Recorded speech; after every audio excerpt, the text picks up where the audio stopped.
Hello everybody, it is Monday evening, and we're back with some nice, hopefully a good session of writing. I hope you guys had a wonderful weekend. I had a fun one. There were lots of beers involved,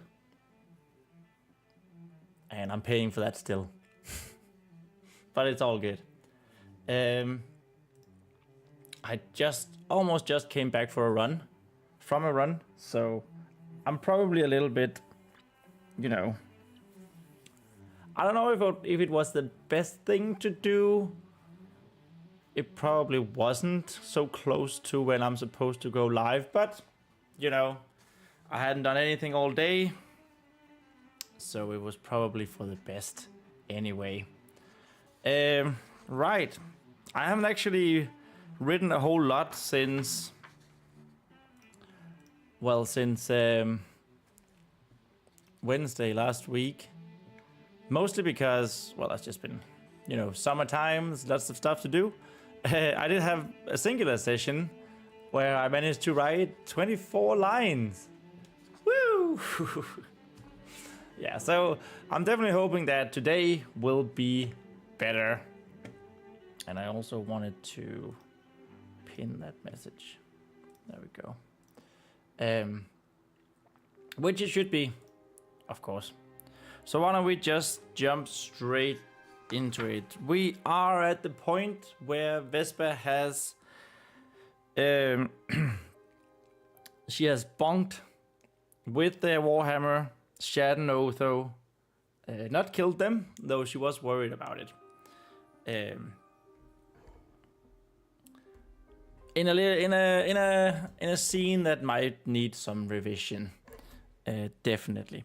Anyway, so she has been running towards the temple, and they are Vespa, Lemon, and Rhenàidd in the Warhammer. They are about to jump into the temple. So we're finally getting into the thick of things. There's a sacrifice underway. It's all very, very horrible. So yeah, where do we start? Let's just start from here, shall we? And off she went without any more hesitation. Mostly to the surprise of Lemon, who suddenly found her shoulder perch moving away from underneath, sending the little bird down towards the black soil. But with a low screech, since she didn't want anyone to be alerted to their presence, and with a frantic flapping of wings. I use frantic a lot, just in general. It's a bit of a crutch word, I think. Crutch word?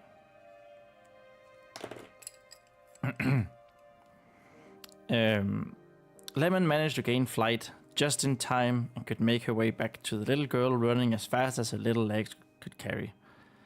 So this is supposed to be Vespa. And it doesn't sound entirely super clear. And this her is Lemon.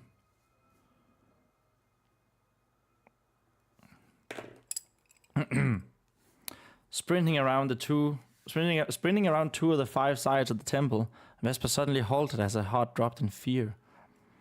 "What is the matter?" Rhenàidd hummed from the hammer, having sensed a swift change within Vespa.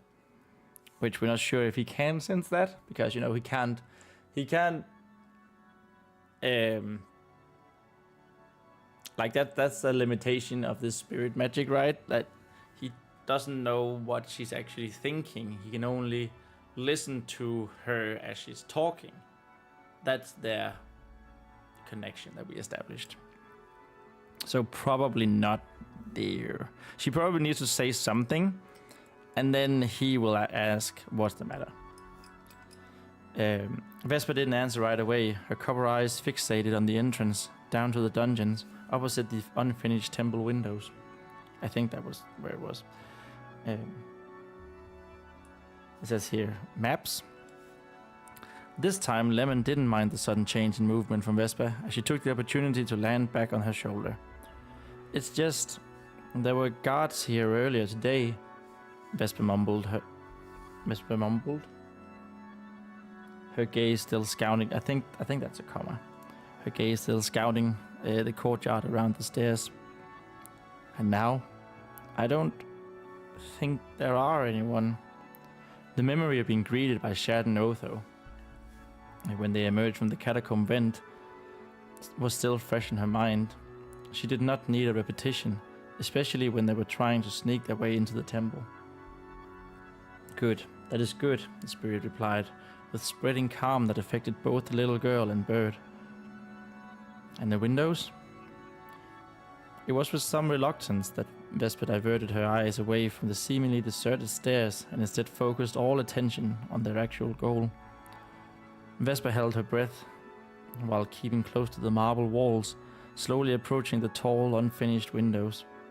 She made sure to keep her head and hammer lower than the silt. I think silt is the right word.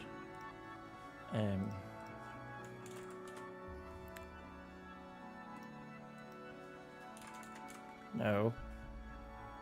That was not the word I was looking for. That one.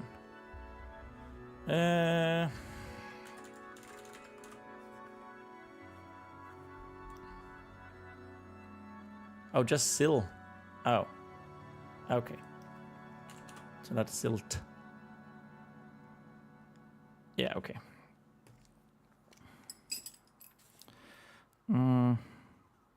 2 L's. Wow, that almost looked good. Oh, you couldn't see. Hey, Triceratops Rider! Welcome to the stream, dude! Yay, a new stream! I like your enthusiasm. And I hope you're doing well. Hope you're a great weekend and the thing you're riding is going well as well. Both her and Lemon's hearts were back to pounding like a pair of wild horses, and for a moment their beats were all that Vespa could hear. And yet none of them made even the slightest noise, afraid of what could happen if they did. Strange noises. Oh, wow. That's a repeat here. We don't like that. Strange noises floated through the windows, slow but surely grabbing Vespa's attention and leading it away from the heartbeats. In the end, her curiosity finally managed to shove her fears aside. She had to know what was going on. Besides, she needed to be the eyes and ears of Rhenàidd so that he could come up with a plan that she and Lemon would have to carry out.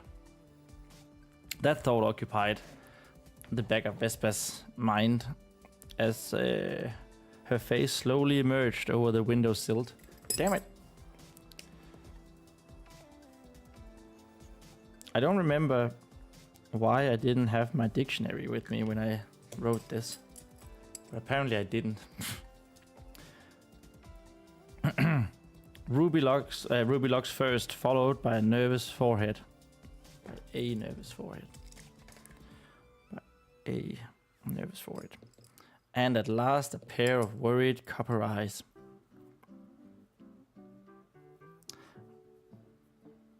I feel like this is repeat too much. Too much repeat. Vespa didn't dare to go further forth, so Lemon had to stretch her thin legs and...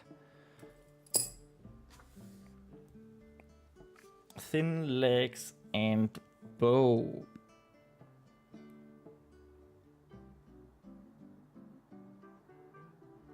What was I trying to write here?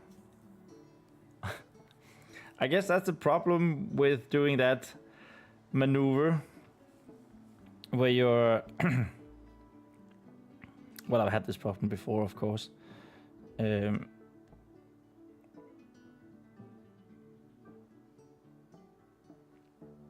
Like, I don't... The idea is, of course, that we can get started like this, because you know, we just need to finish the word. But I don't remember what the word was supposed to be. And I don't think I wrote enough in just 2 letters. So it's lemon. She had to stretch her thin legs, and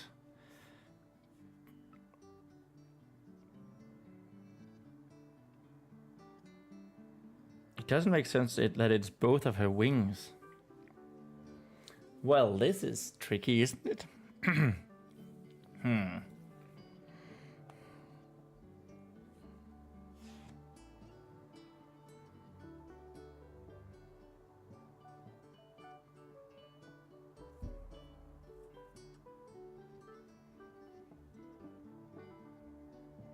It's also, I think this should be up instead, but I'm not entirely sure.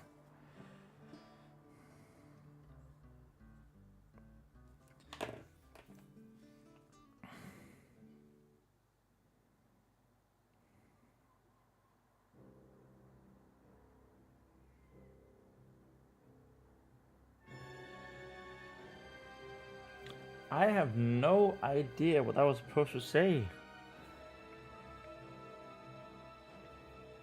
Vespa didn't dare to go further forth, so Lemon had to stretch her thin legs and both.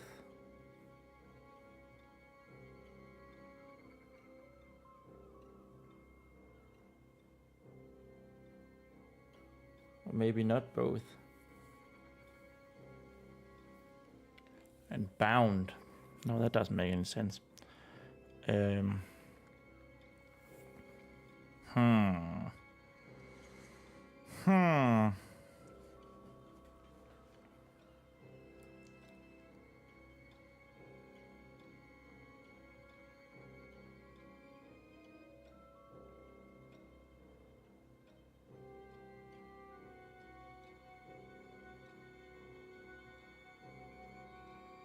Okay, if we just disregard it, what could we write instead?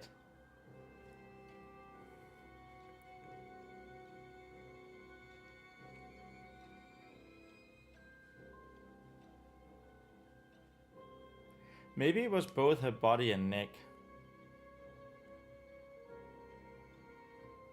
I think that might actually be it. It is now.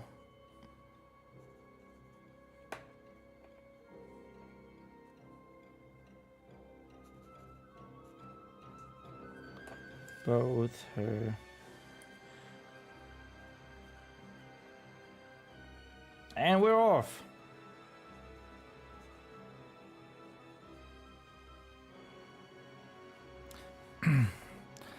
As much as she could.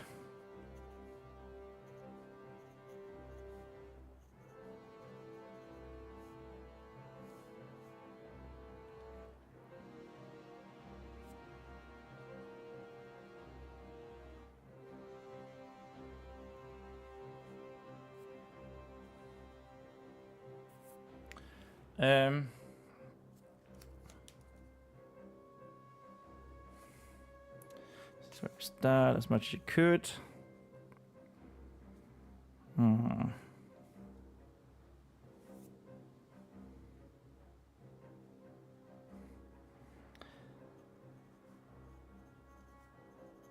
In order to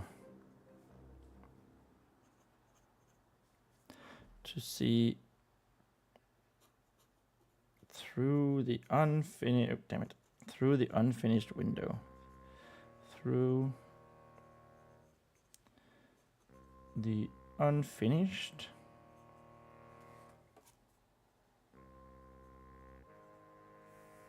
No, looks bad. Unfinished.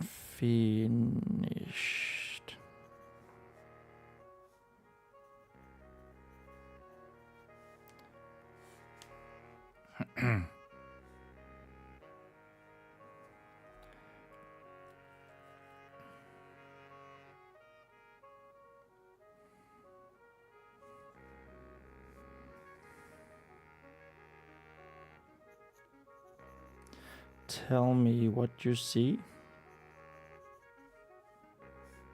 Tell me, what do you see?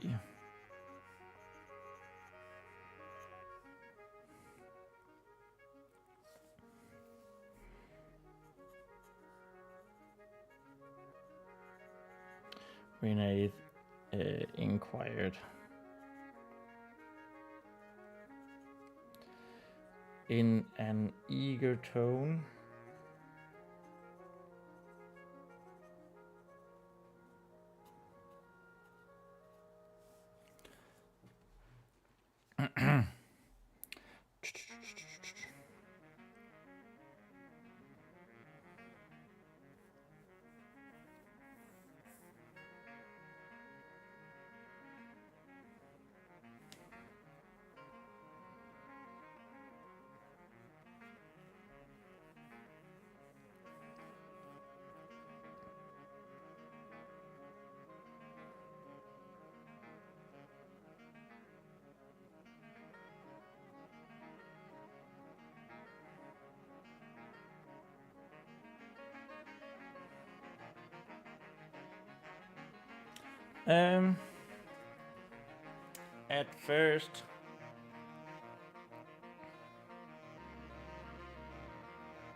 At first, Vespa didn't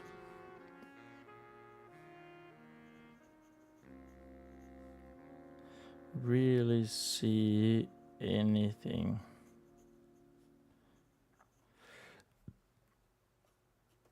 out of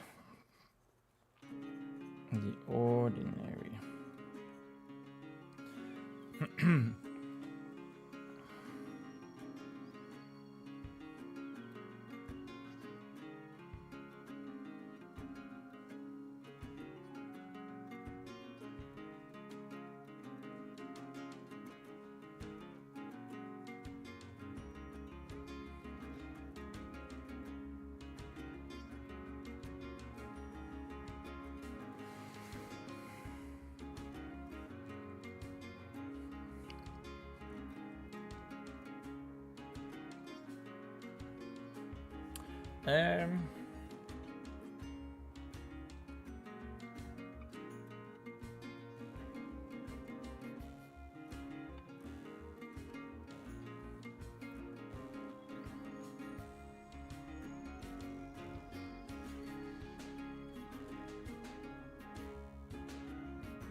What was not out of the ordinary?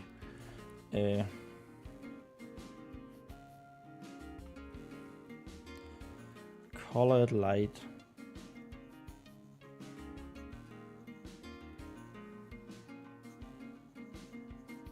Colored light. Colored light hit the empty rows of benches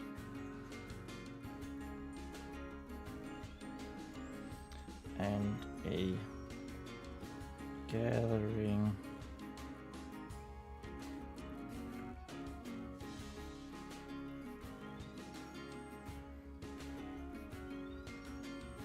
We're standing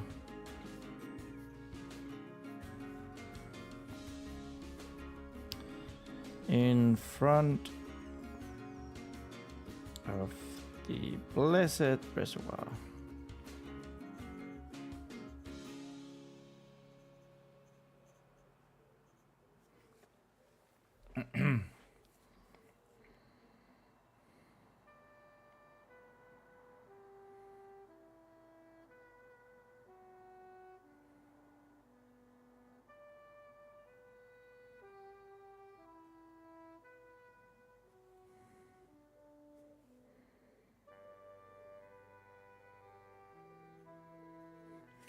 In a small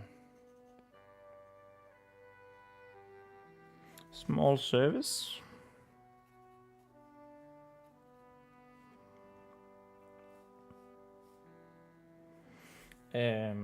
Then it hit her.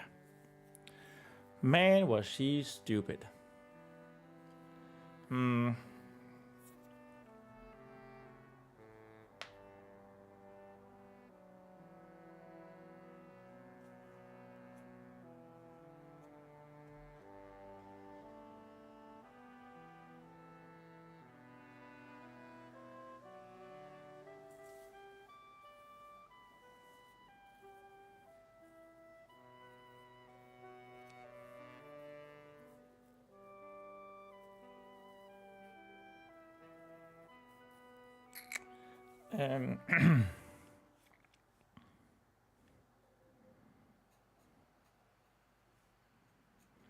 Yeah, then it hit her.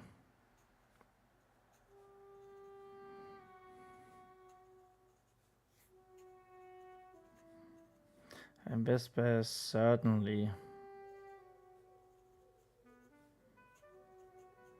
felt immensely stupid.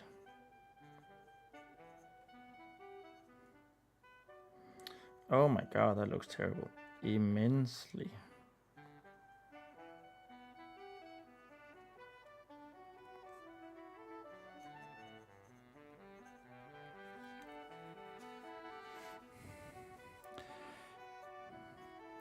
The only ordinary thing, the only ordinary thing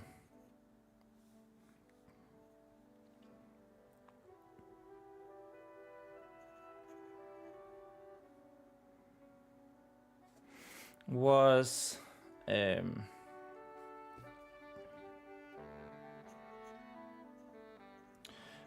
the colored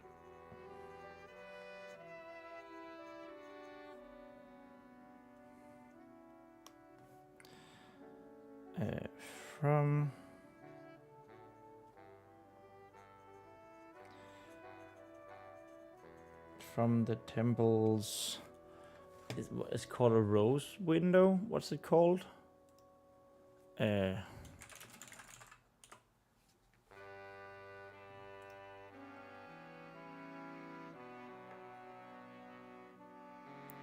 Wheel window.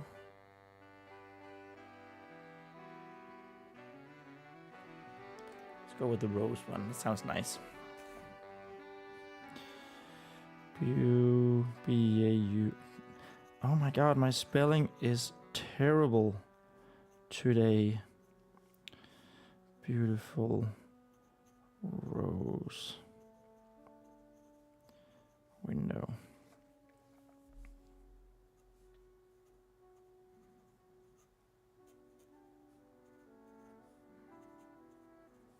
Everything else was not.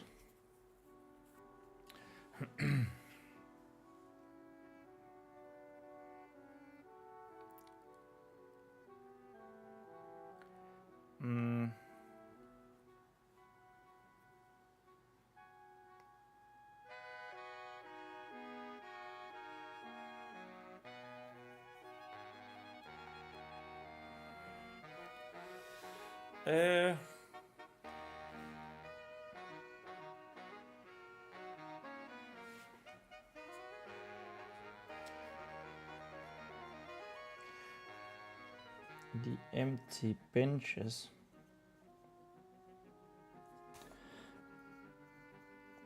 were supposed to be filled.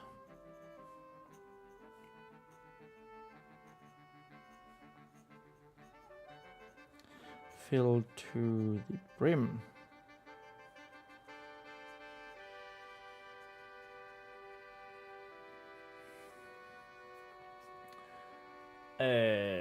Did we call it Ascension? I think we called it Ascension.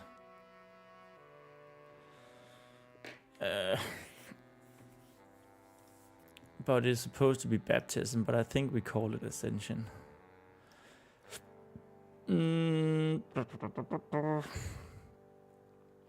So we are, yeah, we call it Ascension. All the way back in chapter, oops, that was wrong.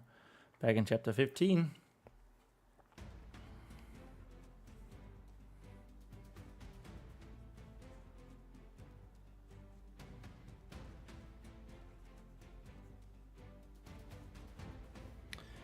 On the day of Ascension.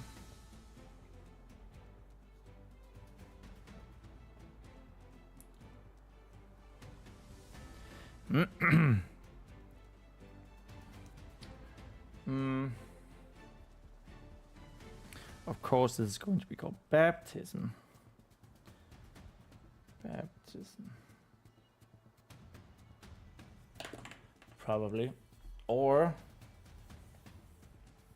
something else, something more descriptive, but not necessarily a word we have in the real world.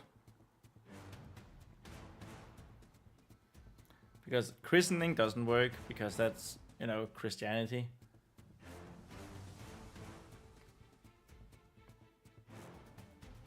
But I do want the act of, I want it to be the act of the baptism.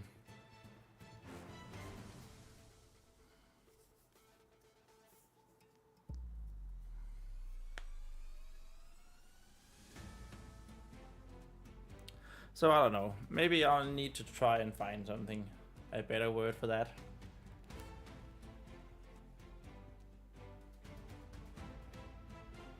Or maybe not, maybe baptism will work.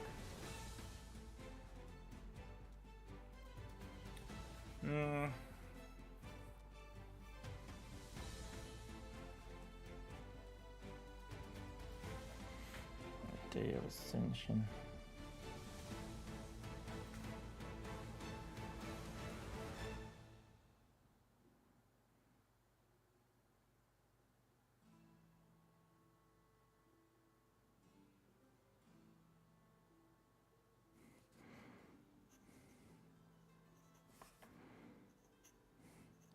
And she did not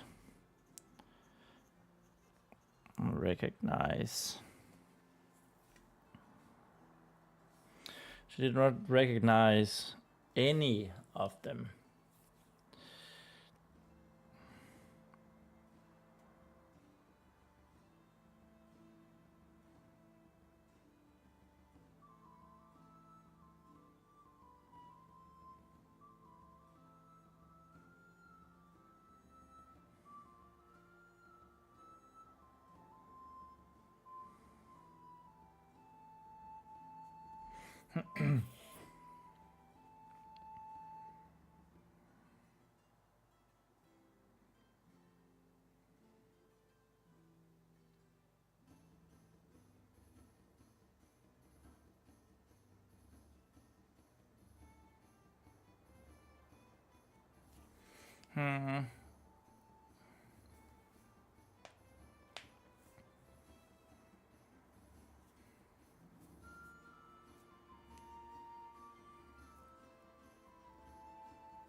I don't know if this is the right way of phrasing it, though.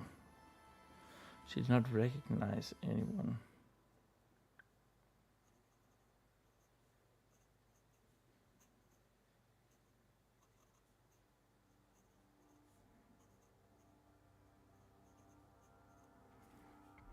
Any of the people doing what she thought.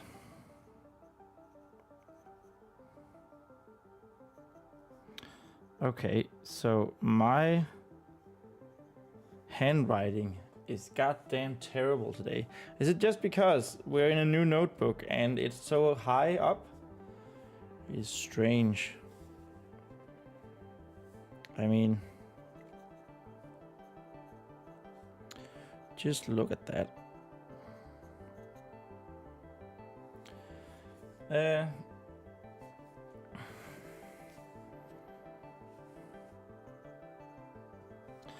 Was a small prayer.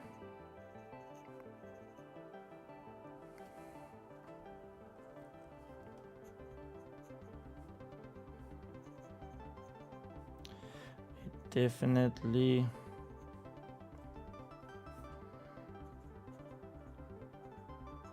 wasn't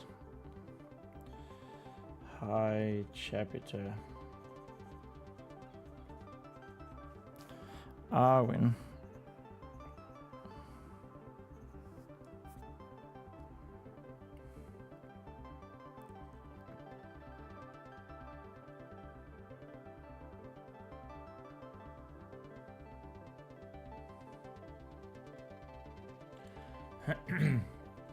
Hey, Miss Blogger, welcome to the stream.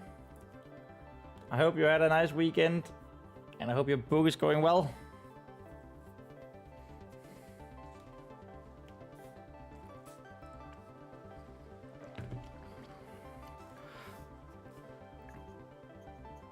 But instead, someone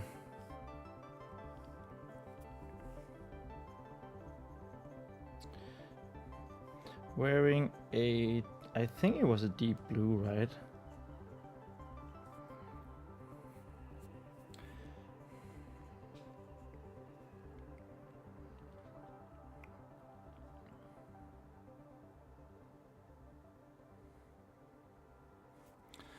This we need to be a little bit more. Check that. Check for earlier. I don't remember when that happens. So this is Squire Ronin.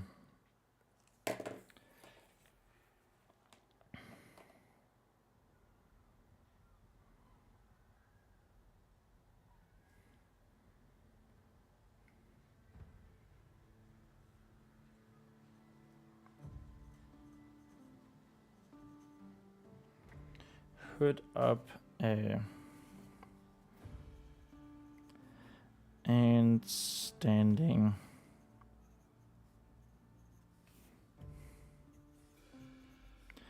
with his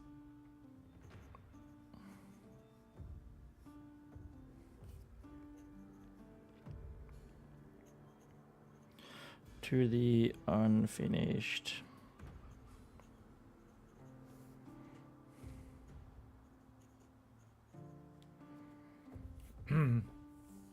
Unfinished window.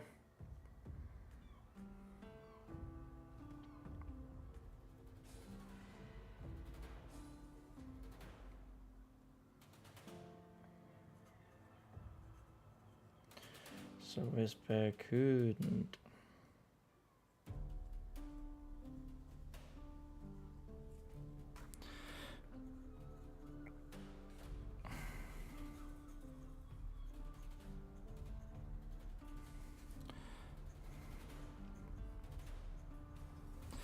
But the color of the cloak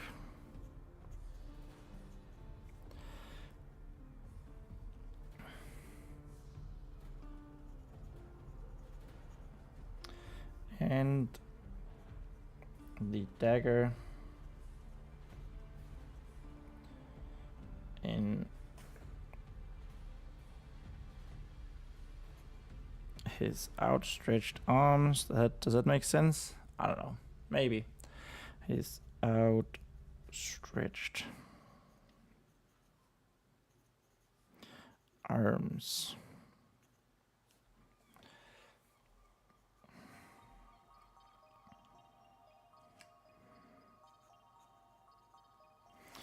I think it was a dagger that he had. Didn't he have a dagger? Like what he hurt Vespa and Lemon with? He have a dagger.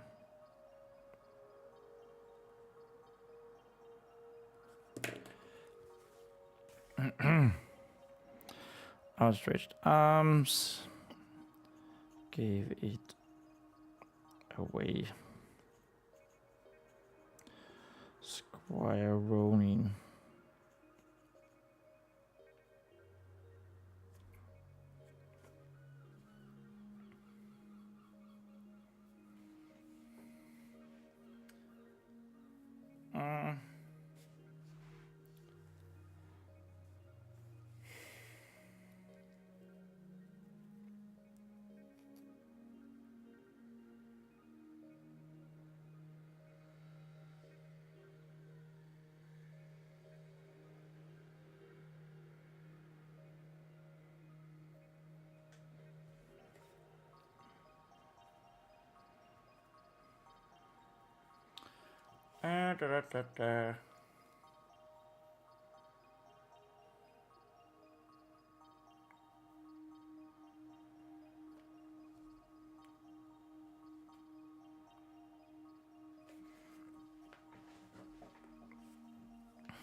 Vespa's pumping hard.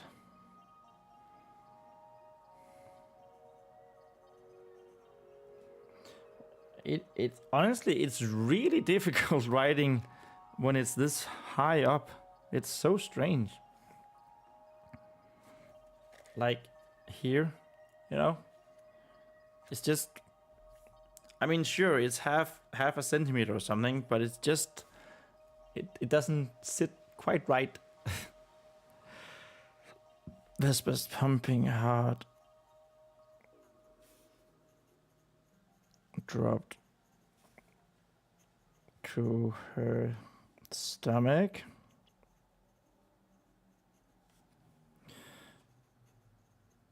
Where it twisted and turned.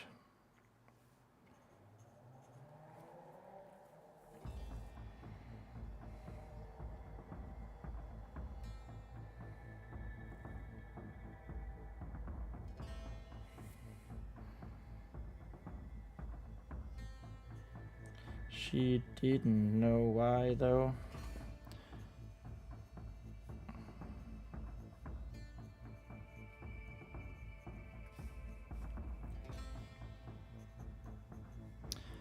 But it must be his betrayal. She thought.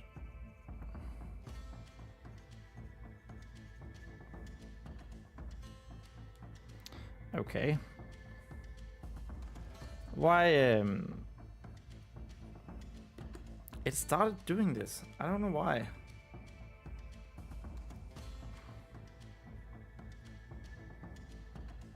Like there is ink in the cartridge, but suddenly it just stops flowing. That's not good. That's not good enough. Okay. Okay, we're back. Weird.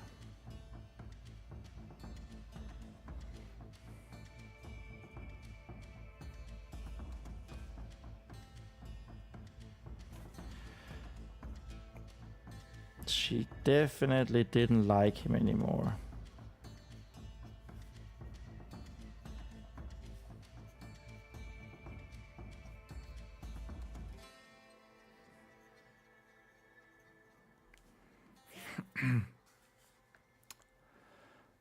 Vespa, what did you do?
Vespa reported everything that she saw to Rhenàidd.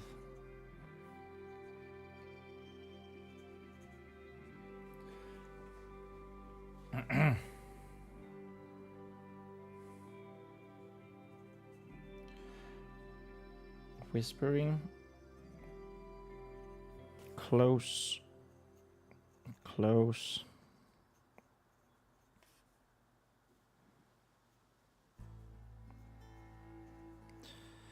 to the hammer's handle.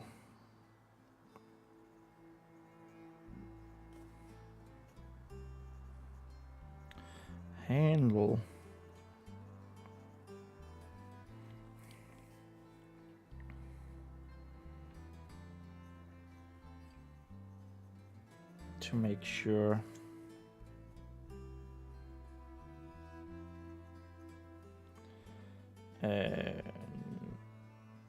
not to get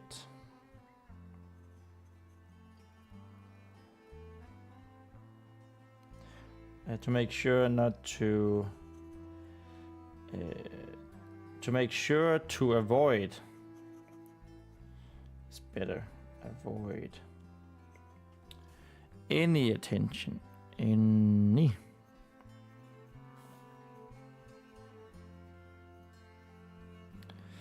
attention.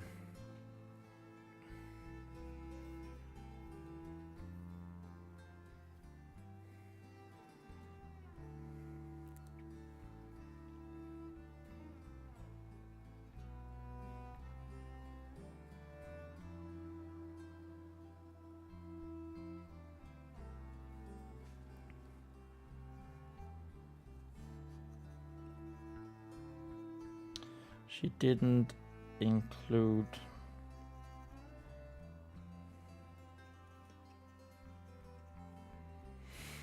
that thing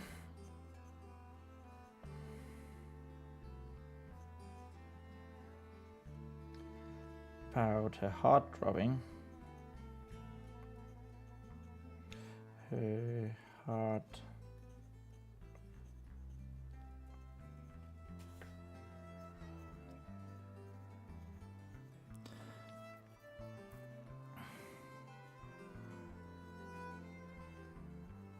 trying instead to shut that out.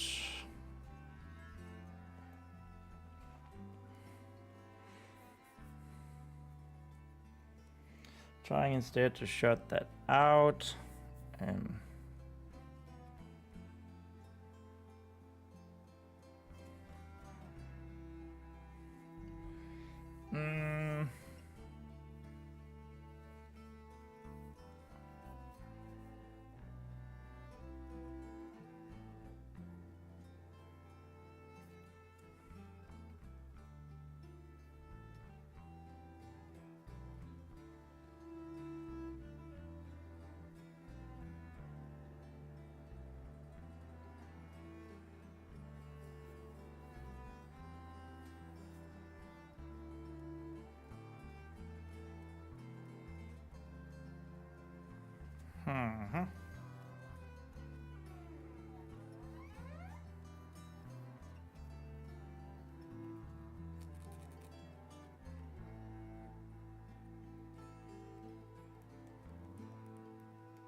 By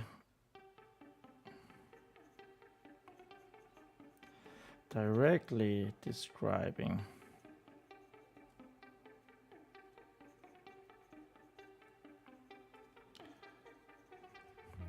what? Hey, that was the end of page 292, which means we go to page 291. So we go to page 292. New page hype. Whoop whoop. Let's go.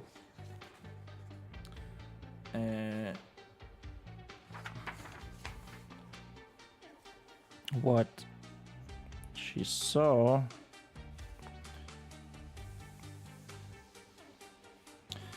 now that her eyes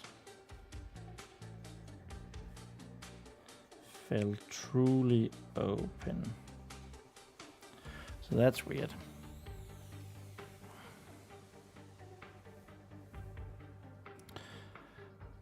Weird.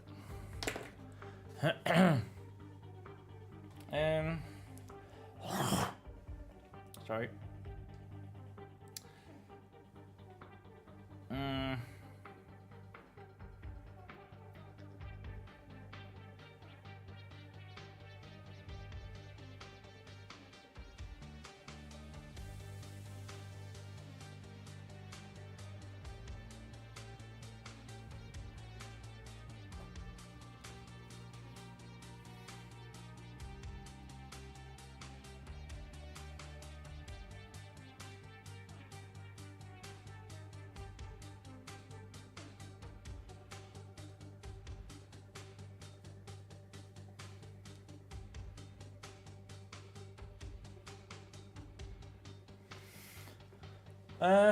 Right.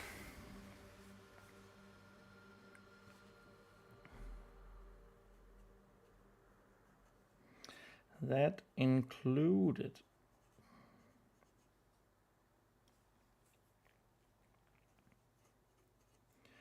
more people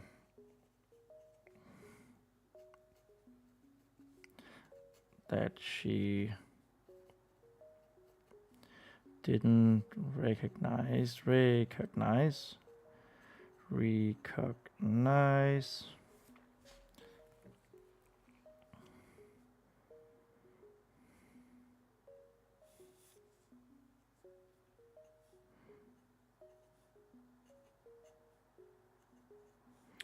In deep blue.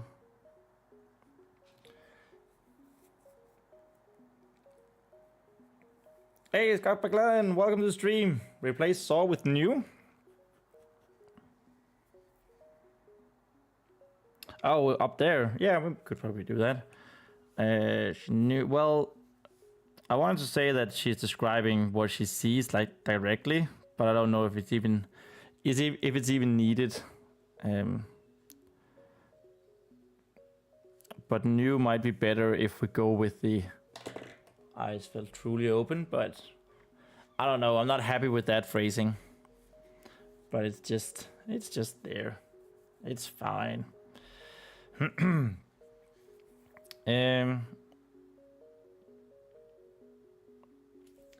Deep blue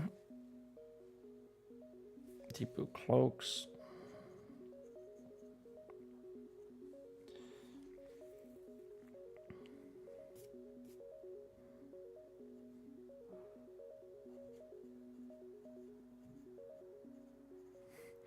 Dragging something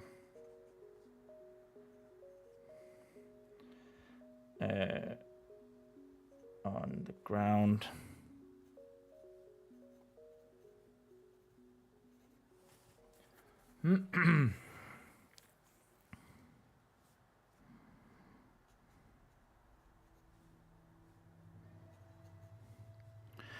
They all looked blue in their faces as well.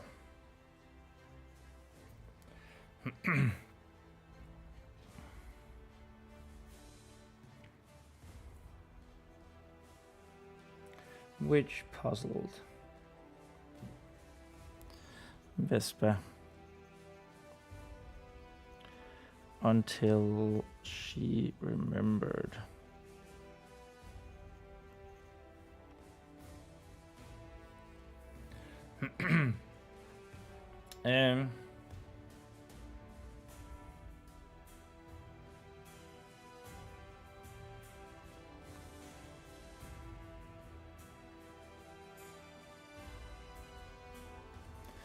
When she had first ventured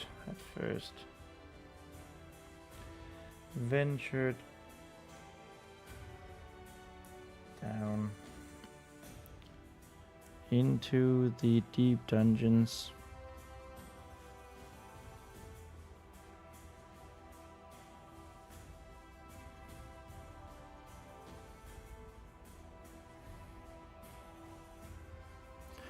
both Squire Ronin and the shadowy figure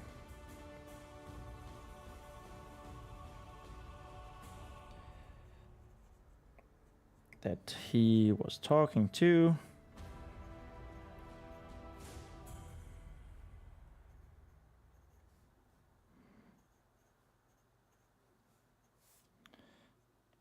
wore masks of blue water.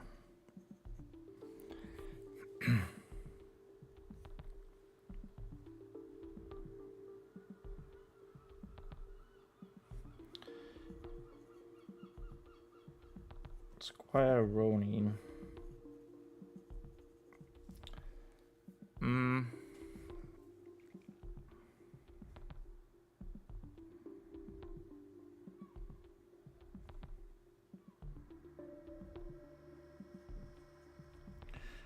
We're still standing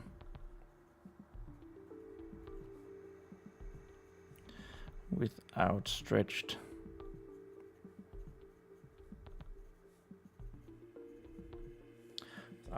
arms.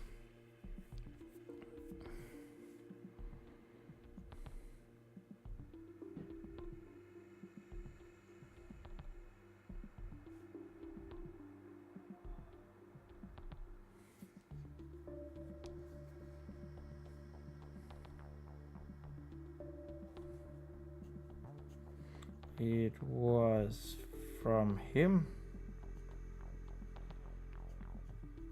that these strange noises were coming.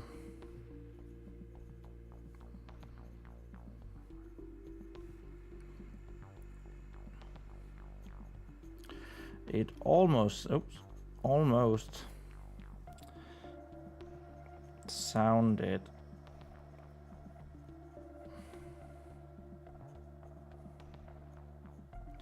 as if he was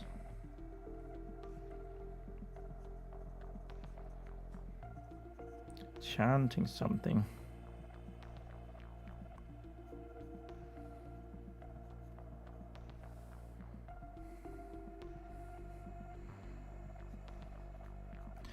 Except Vespa were unable to make out any words.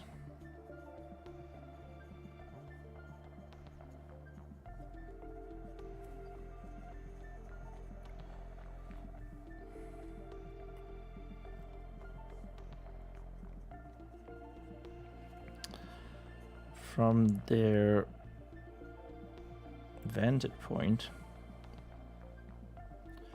Isn't that the right word? Vantage point. Vantage. No. Not vantage point. Okay. Vantage point is apparently like you have an advantage from that point, which is not where they are. Which of course not where they are.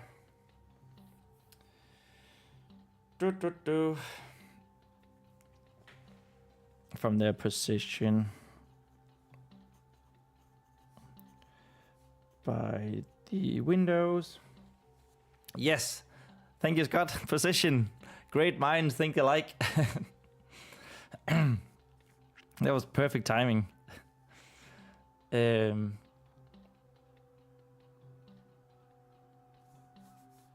By the windows.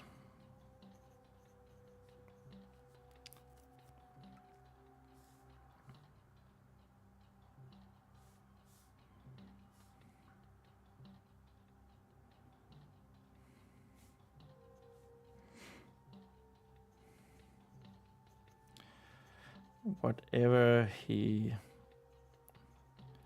was saying sounded harsh.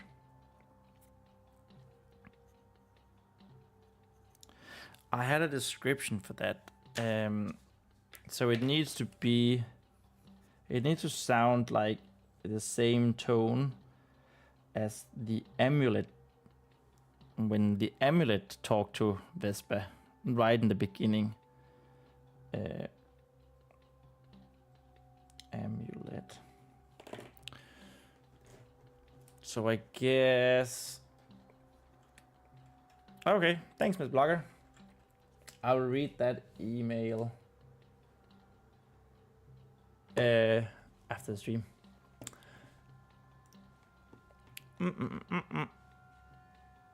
So chapters overview, we need to go all the way here.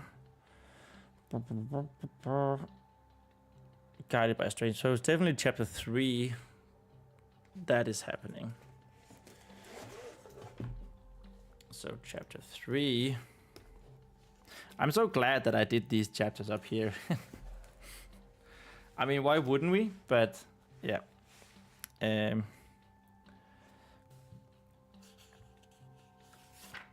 So, Dread Beast.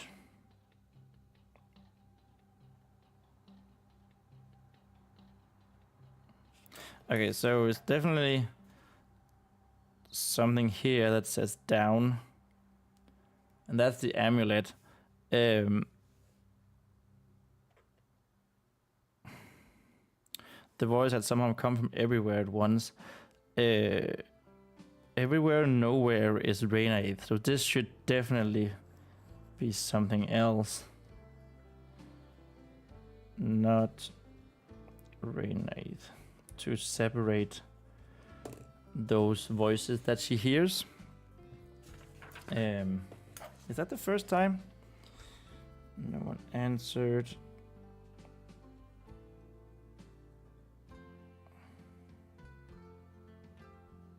Come over the doorway. Hello. Ask again.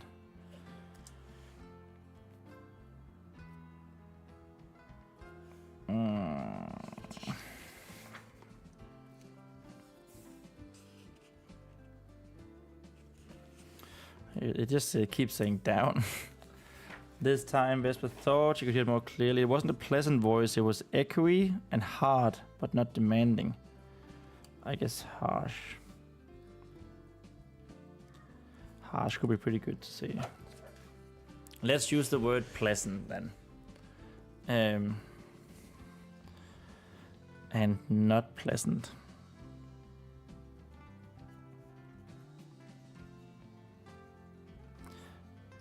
Pleasant at all.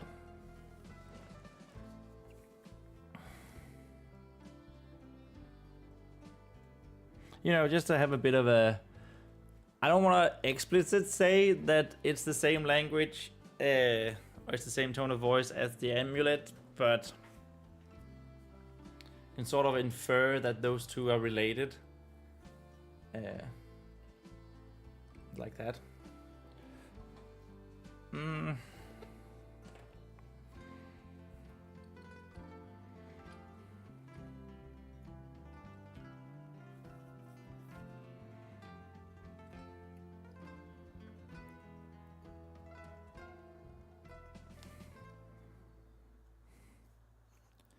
Still, she reported everything.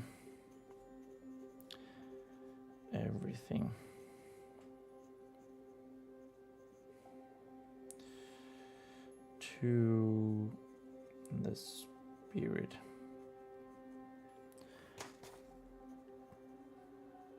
Lemon chiming in with anything that she had noticed.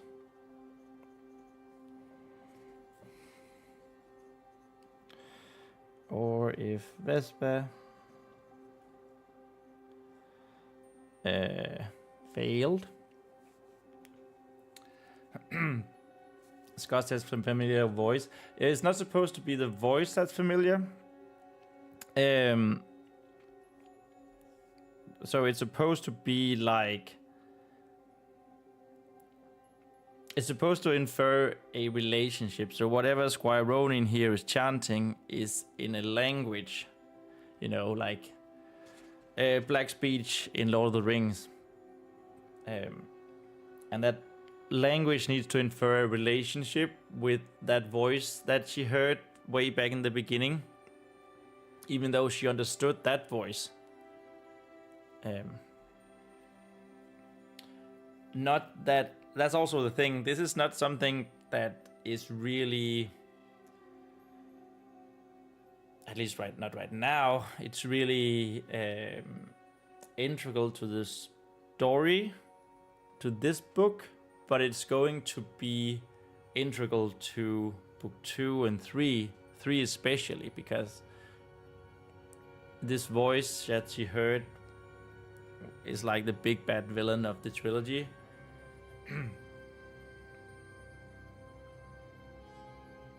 We're sort of just trying to set it up a little bit. But yeah, I just want to infer the relationship between the language that is being chanted and that voice that she heard earlier.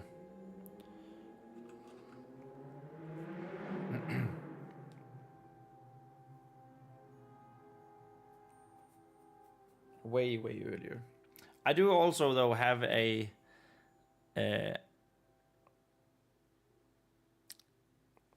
like, I do think I need to do more with the amulet, because as it is right now, for anyone who wasn't here when we began, Vespa fell down into the catacombs for the first time, and then she just dropped this amulet down there, and then it disappeared.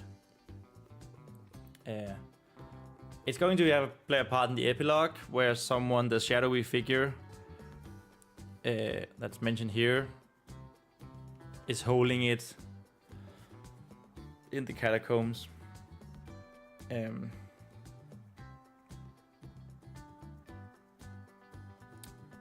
But yeah, I do feel like I want maybe to have a little bit more... I want that amulet to have a bit more influence in the story and a little bit bigger part in the story.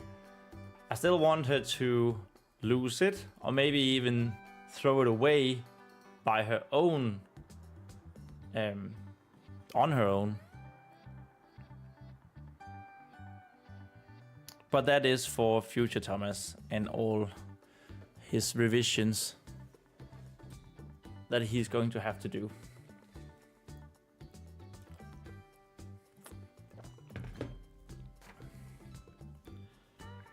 Failed to mention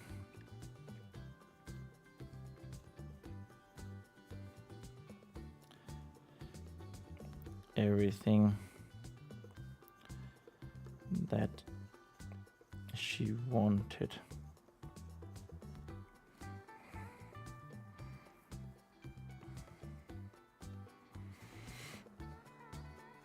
I see.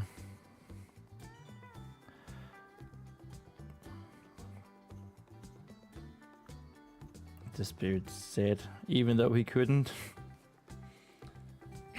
Yes, exactly, Scott. Future Thomas must suffer. Oh, and he will suffer greatly.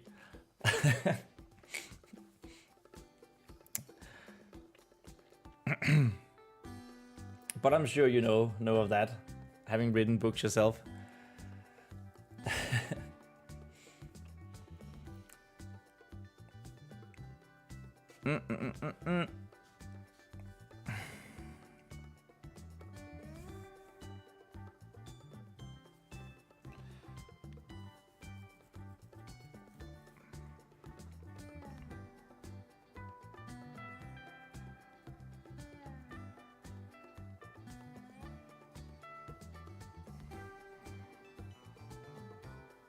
You know what? I'm still going to write it, even though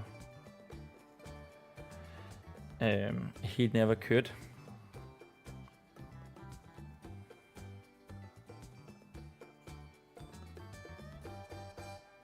He wasn't capable of that.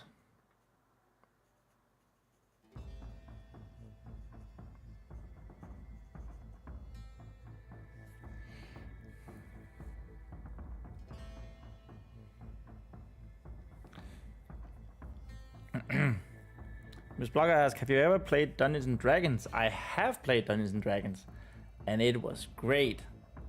So much fun. It was so... I think it was really, really...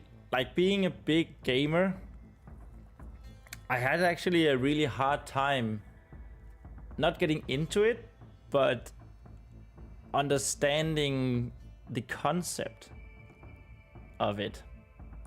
Because... You know, unless it's a sandbox game, you're sort of, in gaming, you're sort of told where to go next. There's a lot of hand-holding, right, in gaming, which I think is great. And then in Dungeons and Dragons, you can just do whatever, basically. And that was actually a concept that I had a lot of trouble wrapping my head around, but it was really fun. Of course, it was like the dungeon master. He did do campaigns that were like beginner campaigns, so it was fairly obvious what you were supposed to do. But you know, it wasn't like there was a quest here or a quest marker or whatever. It was just like talk to people. Oh, this one had a quest. Let's go do that. Or you could not talk to people and just... Technically, you could just walk the other way, right? But yeah, it was great.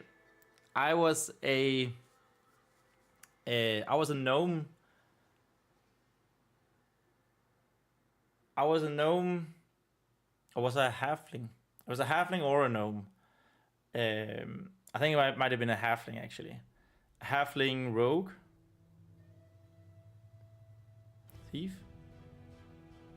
I don't know, whatever is the rogue class in Dungeons and Dragons, I don't remember. And he absolutely hated goblins. And then on one of our quests, one of the party members took in a goblin child or something. And it was just so fun to act out this disdain that my character had for goblins. But yeah, it was a lot of fun. It was really a lot of fun. I take it you play, Miss Blogger?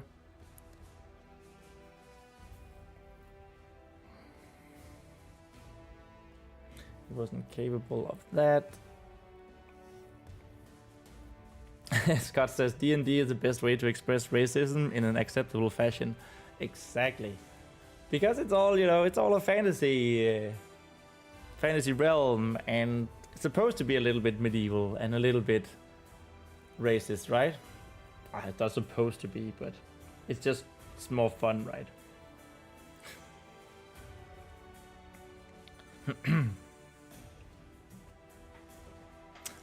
Like, my character did have a backstory that goblins killed his entire family or something like that, so, you know. But yeah, it was still racism.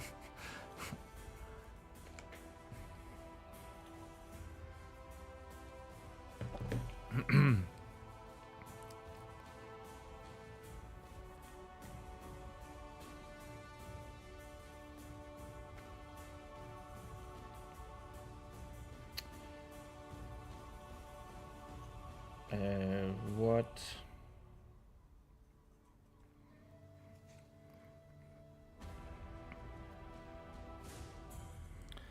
What are the masked people dragging?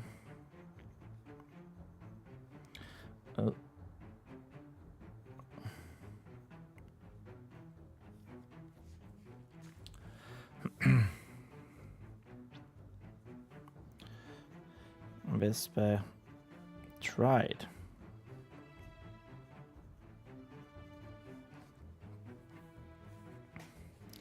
Vespa tried to focus.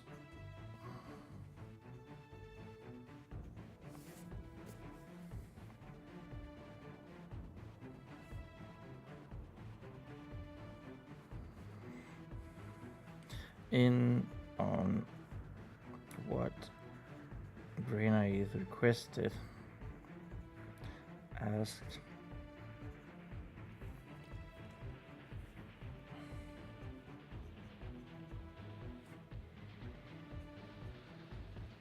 but they were still a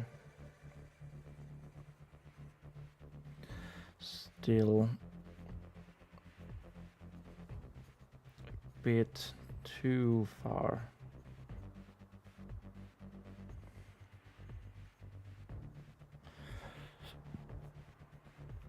For her to make it out.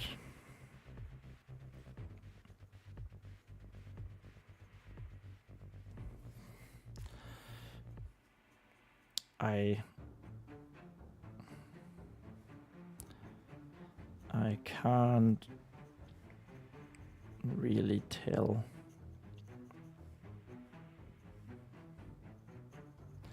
She whispered. That's not how you spell whispered, that was whispered. She whispered.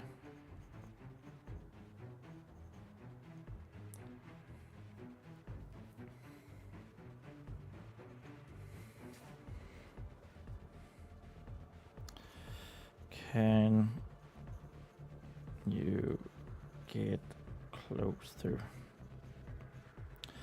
Oh my god. Closer then.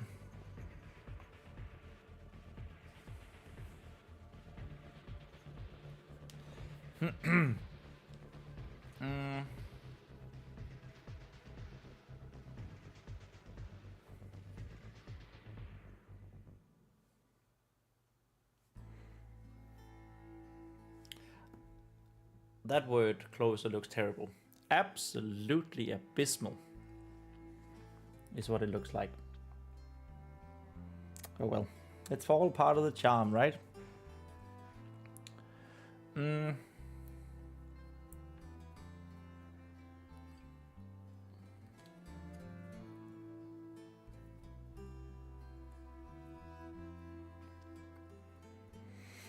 By the way, we've written more than a page today already. That's awesome. Let's go.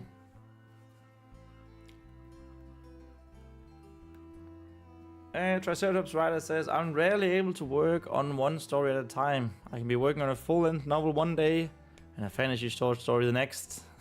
I'm now in the process of 3 full books, plus mythology of a swarm life. Dude, I tend to do the same. I have 2 short stories that I'm working on. Well, one of them I haven't worked on in like almost a year now, but it's almost done. And then I'm doing the like the background lore stuff for the next short story in the background. So whenever I'm not working on this book, I'm basically working on one of those. I did get inspired by... I was watching Die Hard 4.0 the other day, and I was like, wouldn't it be fun to have like a Die Hard but in a fantasy setting? And so I've been writing down ideas for what that might look like. I don't know if anything will ever come of it, but I mean, it could be really fun, I feel like.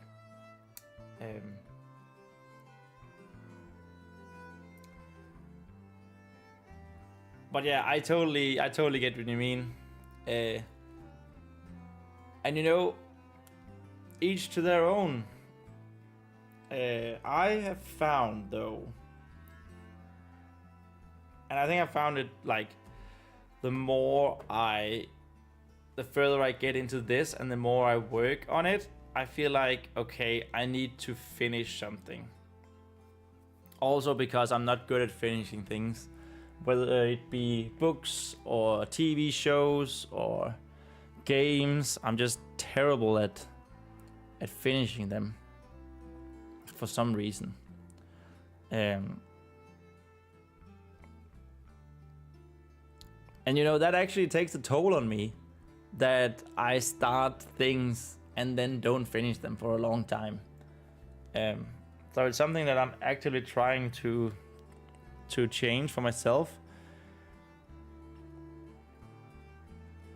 And like, especially this, because I feel like I'm so close to the end now. Yeah. I hope you don't feel like that. And you're just having fun writing novels and short stories and mythology. Because that's the way to do it.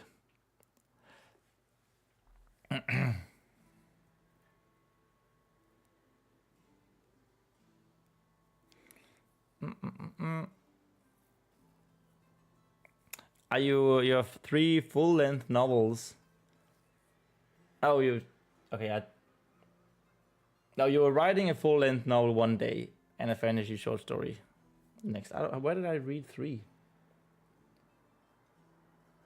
I don't know where I did that. That was weird. Okay, so it's the same novel that you're writing. And a fantasy short story, are they not in the same universe? Are they different?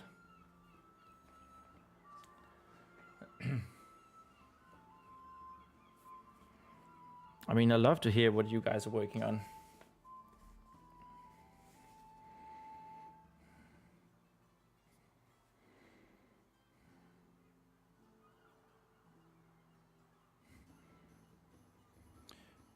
Daring to go a little further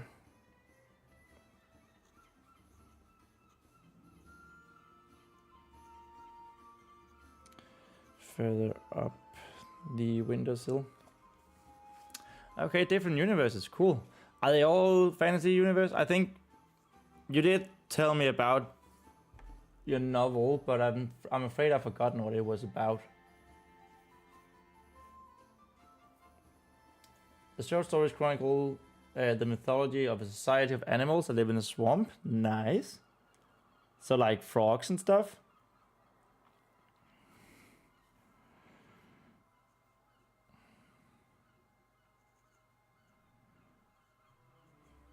The sill of the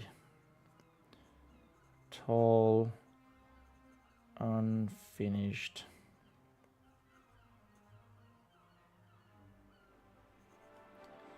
windows.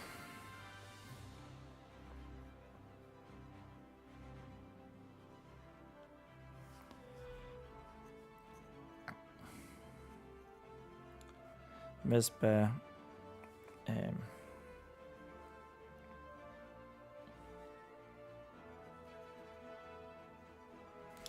Windows. Windows, Montekia. Windex. That was a South Park reference.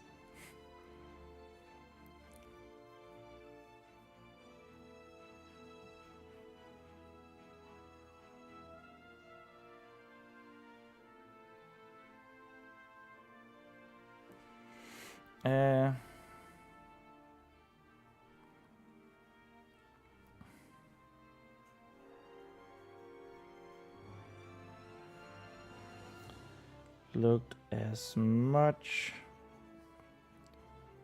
around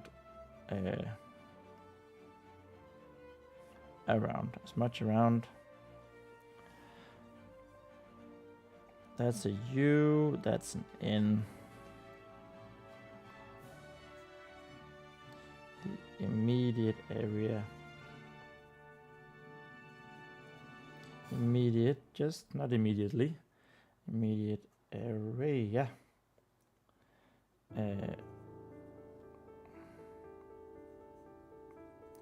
As she could.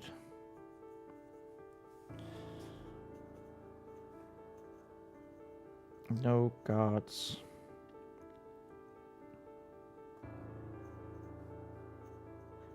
Or anyone else.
I think so.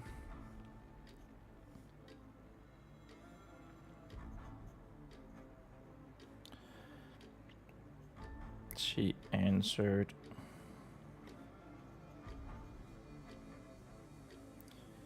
With some hesitation.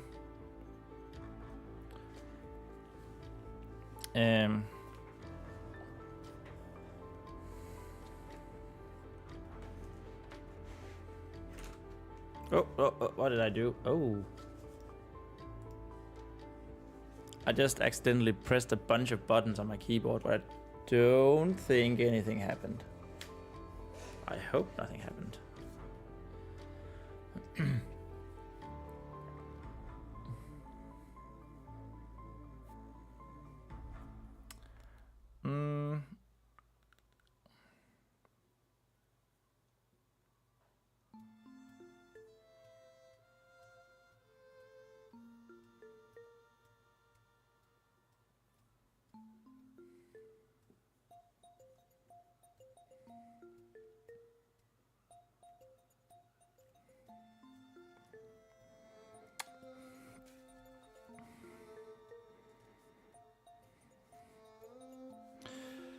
Do you think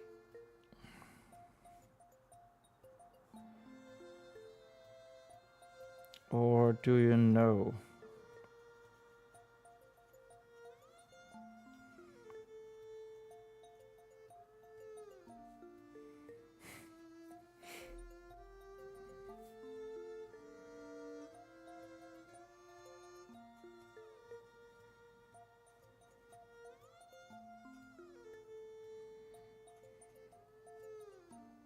Spirit's voice.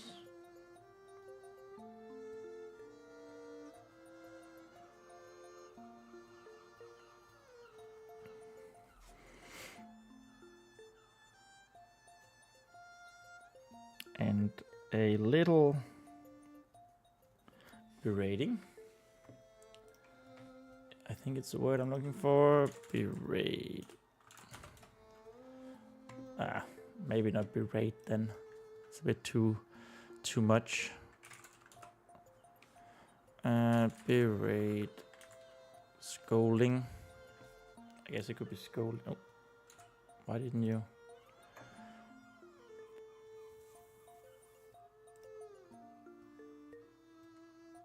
Yeah, let's go with scolding.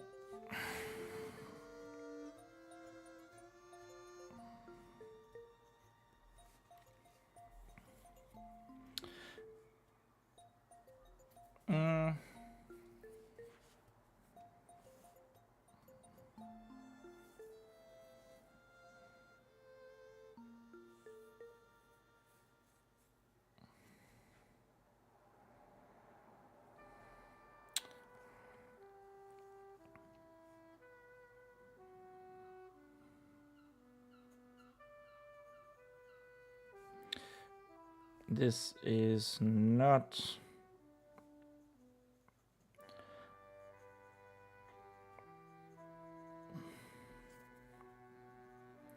our lessons down in what is down in the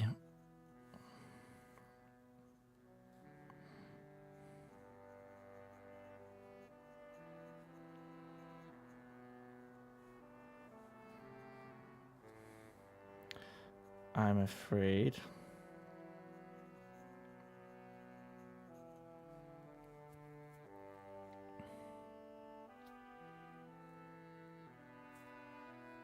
Triceratops rather asked, do you play video games? I do play video games. I'm a huge World of Warcraft nerd. I used to play that exclusively from 2005 until sometimes 2011. And when I say exclusively, I mean exclusively. I did not buy any other game for those 6 years. And I followed along with that universe, that franchise, ever since, played from time to time. Right now, I'm mostly playing Slay the Spire, because it's just, you know, if I have an hour here or there, then it's easy to pick up and play. And I love it. It's great. Yeah, I'm a big fantasy nerd. Used to play League of Legends. Much more into Heroes of the Storm. Counter-Strike. I used to work with Counter-Strike. Social media. Play Valorant.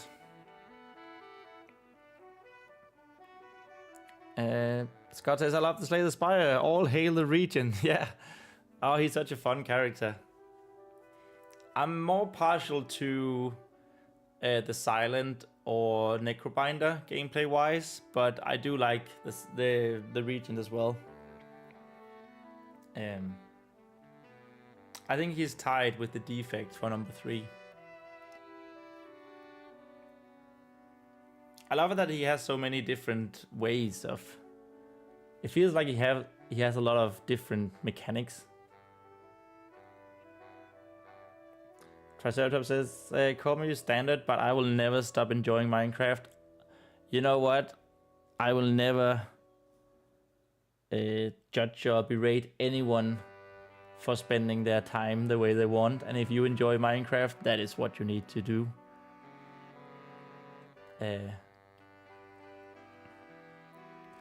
I played Minecraft for like 2 weeks.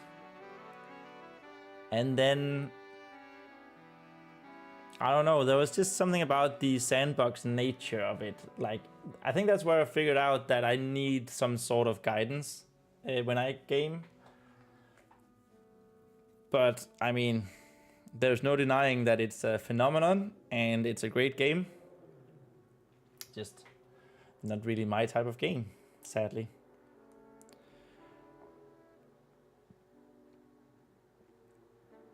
But I mean, Minecraft is digital Lego, right? And Lego never goes out of style. So yeah, they really Lego really dropped the ball in letting Minecraft become a thing. Not that they could do anything legal to it, but not having their own product. And then they tried 6-8 years after Minecraft had launched already with, I think it was called Lego Worlds, right? And it just wasn't as good. Yeah, they really dropped the ball there.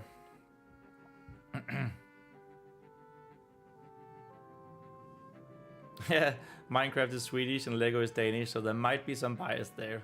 That's true. But I mean, from a business perspective, right? Just like, how could you not, as Lego, foresee or try to make a digital version of your product?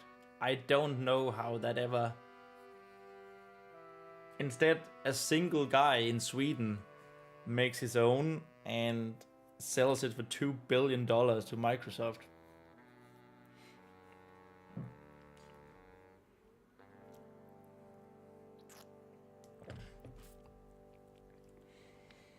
I also like the Lego games. I'm replaying Lego Harry Potter after a couple of years, and it's even better than I remember. I love the Lego games, most of them. I love the humor of them. It's just nice and it's just a good time. I did not like the Skywalker saga for... Well, I had it for the Switch. But it was just so... It was like 4 or 5 missions for each movie, and I don't know, it didn't feel very well executed. It didn't feel like Lego Lord of the Rings or Lego Harry Potter or the actual Lego Star Wars or Lego Batman. Those are great. But I do still think that they dropped the ball by not making a digital Lego game sooner. Minecraft-like. Maybe even hiring Notch and his Minecraft. Buying Minecraft earlier. I don't know.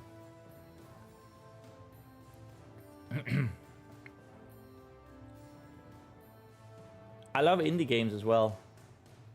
My old YouTube channel was focused on indie games, so they have a close place in my heart.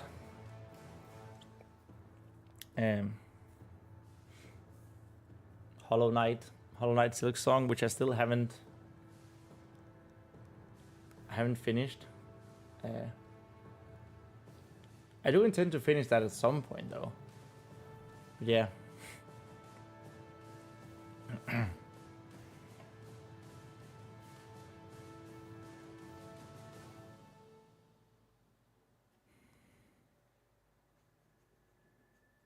Here, uncertainty.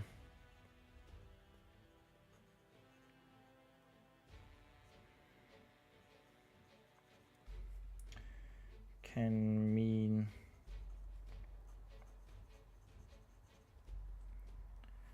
death, and I don't want you dying again.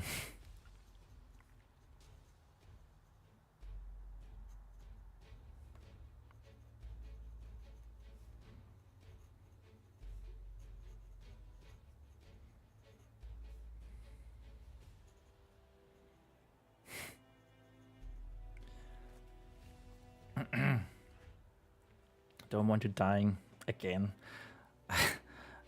So I guess it was actually also a life or death situation down in the catacombs, where she died and came back.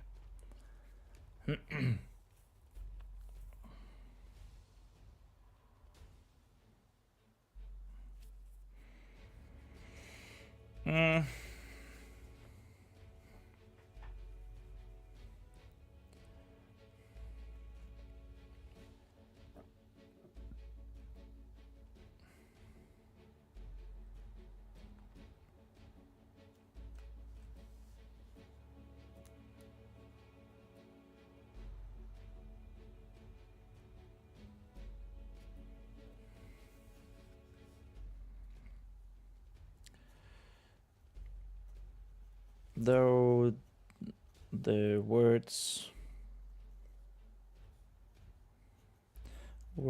of Rhenàidd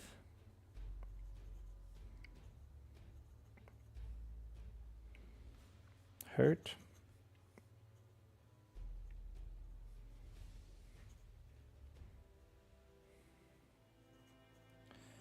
Vespa knew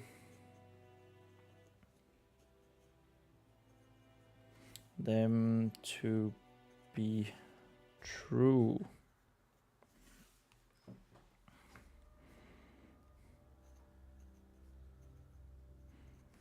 Squire Ronin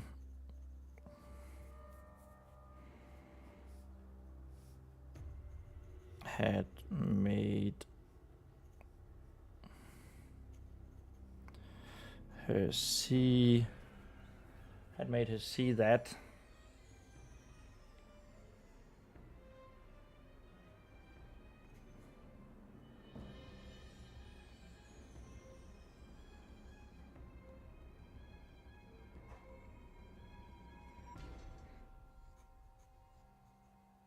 Does that make sense? Made her see that? That sounds a bit weird, doesn't it? Made her see that. Weird.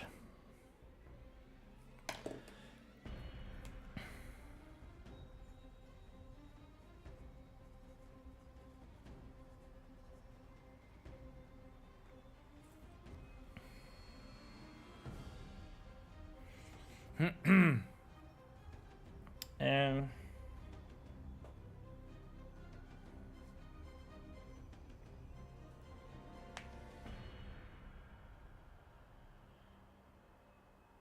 one's already.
So I guess this could be the point where Vespa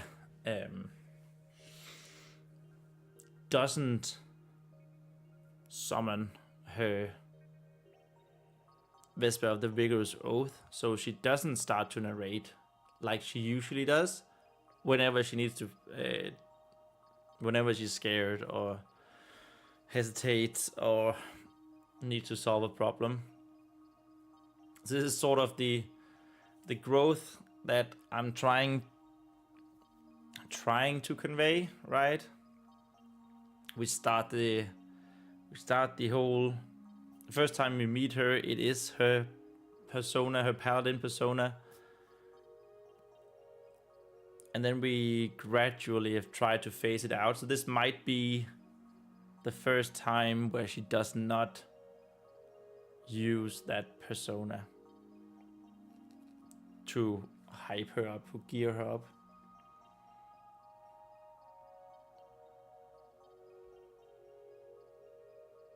It is one of my favorite things about her, though. It is her imagination and that she has this persona that she sort of summons to do the difficult things.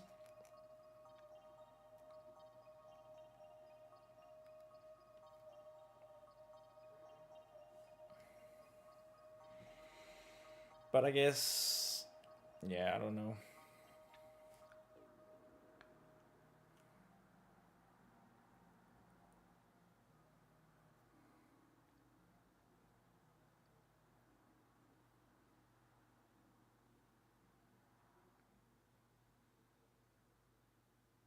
I don't know. Yeah. Let's just go for it.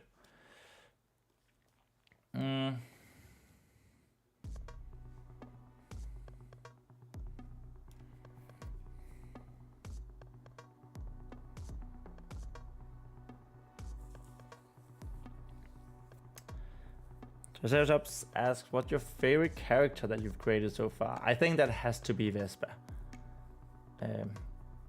Also because her and Lemon are sort of becoming this, not the same, but they're like an extension of each other. And I really like the idea of spirit binding with an animal. Have such a deep connection with an animal that it feels like your spirits have intertwined.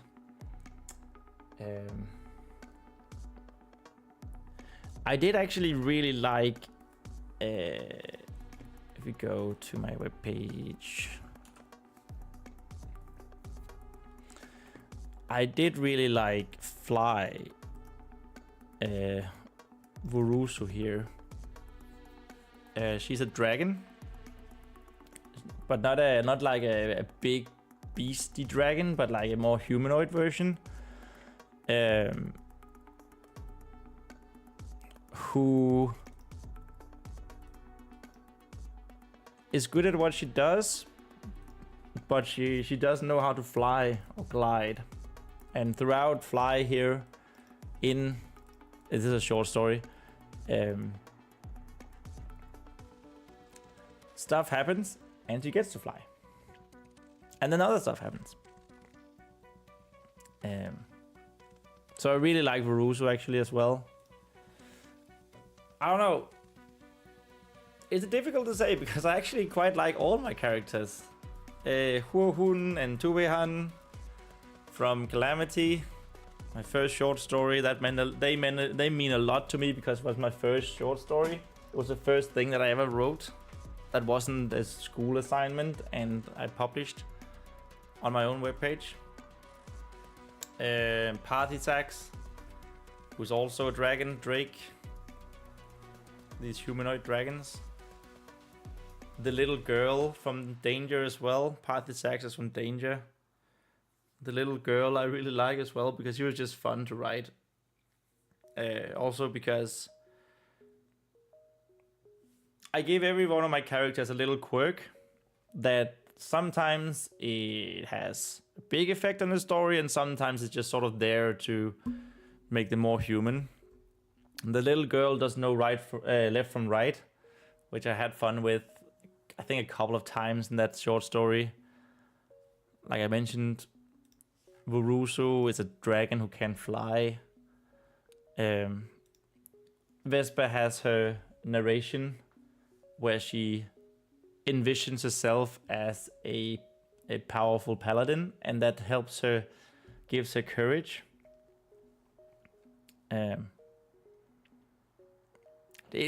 I think it has to be Vespa, my favorite character so far.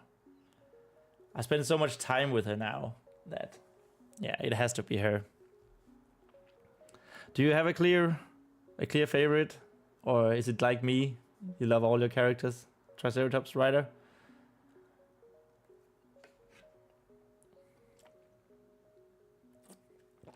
You know what? I'm actually going to make that into a potential clip.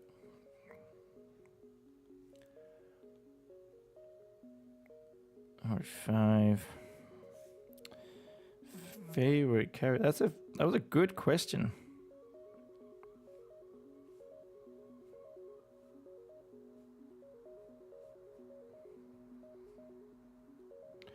Created.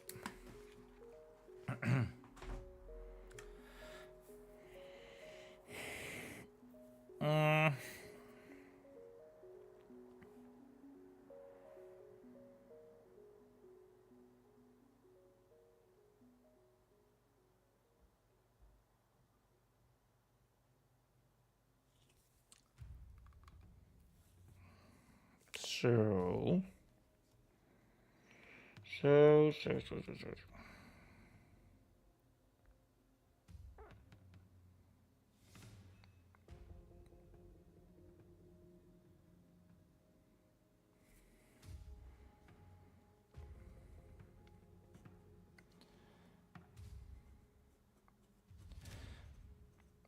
her heart dropped.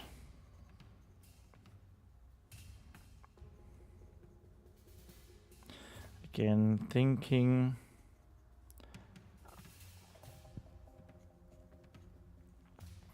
about what had happened.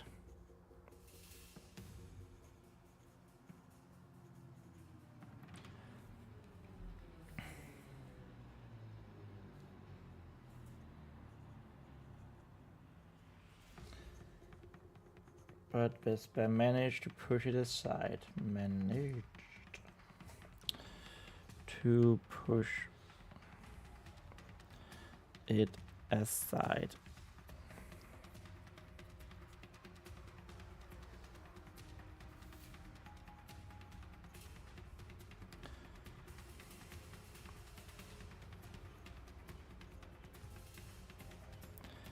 People depended on her.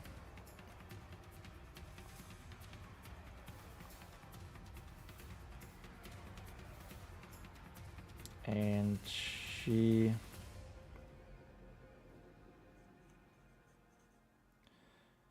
could not afford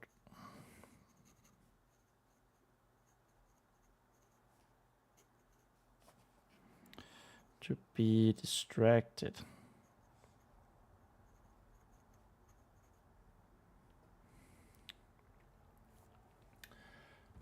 Triceratops says, I wouldn't say I love all my characters, but probably the protagonist of one of my length novels I'm writing, full-length novels, Dog, because of their unique psychology that I think I mirrored decently from reality. Is that like mirrored from a pet, or are they called dog? Like, are they a dog? Or is it just like a fun name or a nickname? Also, since you say you mirrored it from reality. They are a dog. Nice. Love that. I love that you're writing with, like, about animals. Is it anthropomorphic animals or more realistic? What you're doing? I thought you were furry. You know, each of their own, if that's the case.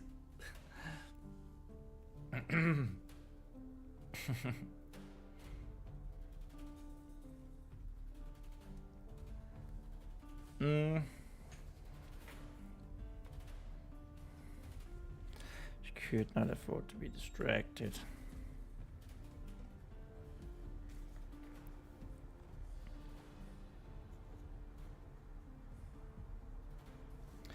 Peering a little more in through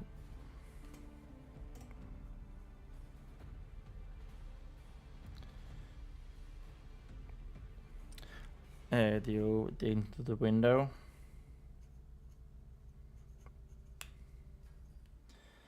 Vespa and Lemon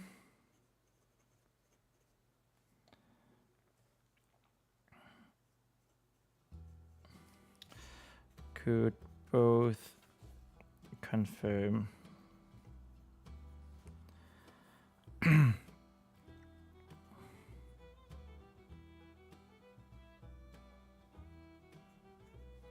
with whispering voice and tweet, whispering voice and tweets.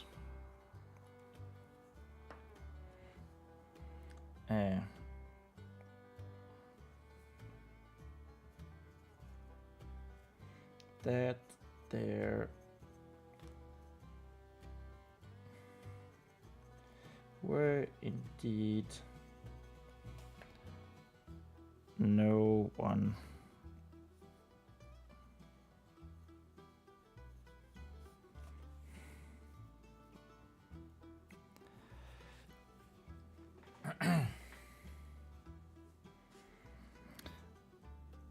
and so with a couple of deep breaths.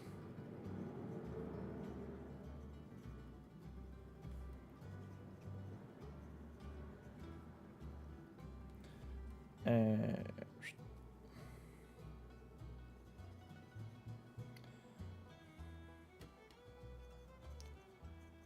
gentle yet firm.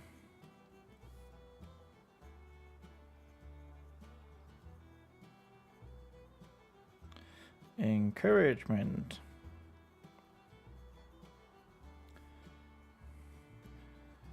From the humming hammer.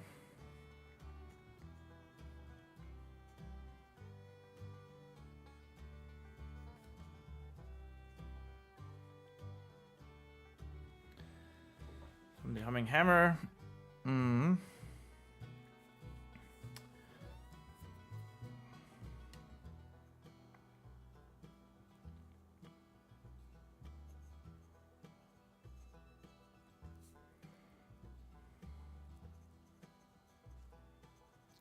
Vespa ventured all the way.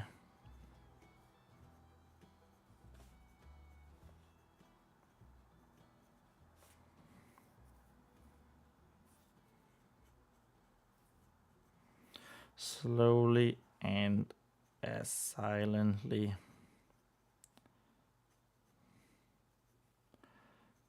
as she could.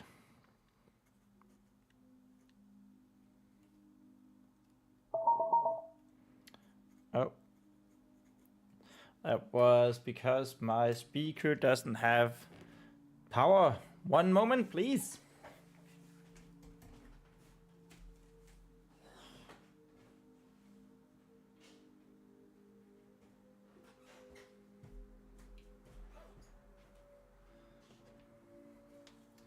I had hoped that that I could wait until the end of the stream to plug that back in, but apparently not. Whatever. It's all good.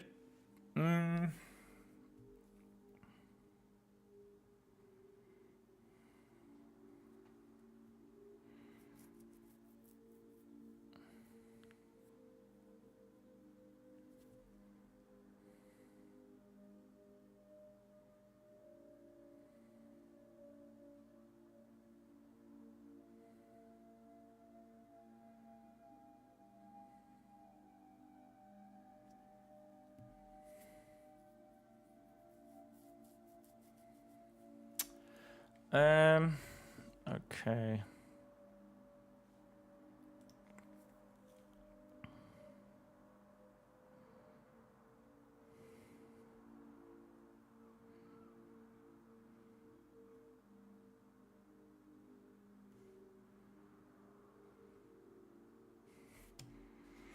Oops. It wasn't easy.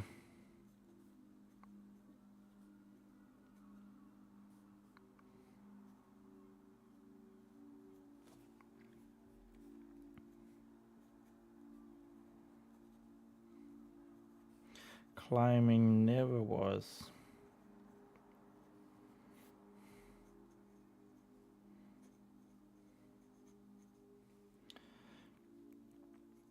For Vespa and her tiny body.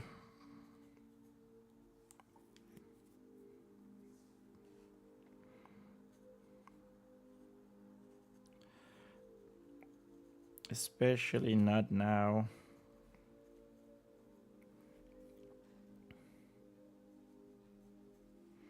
With everything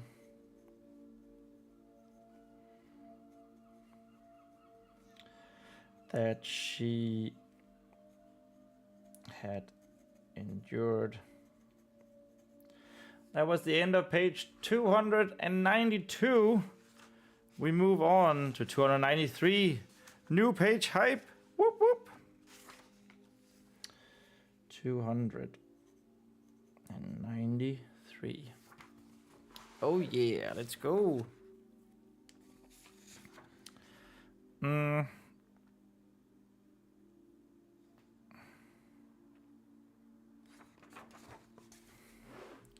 She had endured today.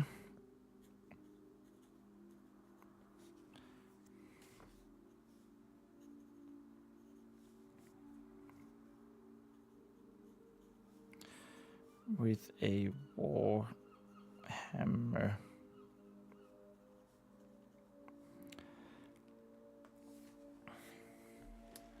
And with a warhammer in her arms.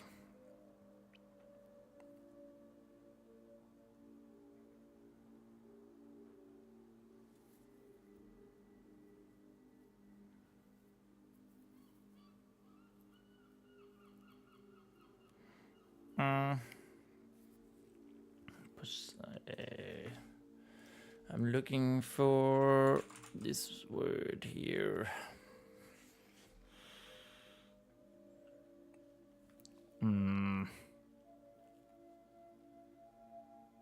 Drag.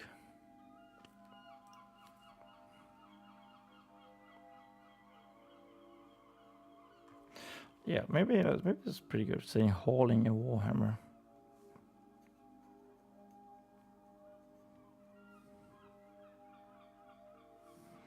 Hauling a warhammer. And a still creaking.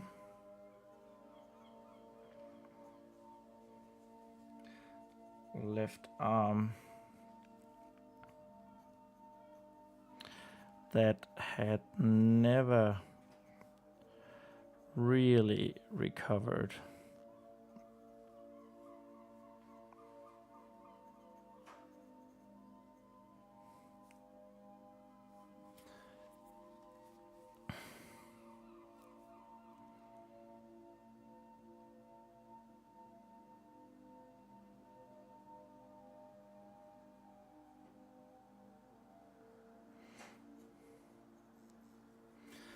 From the lesson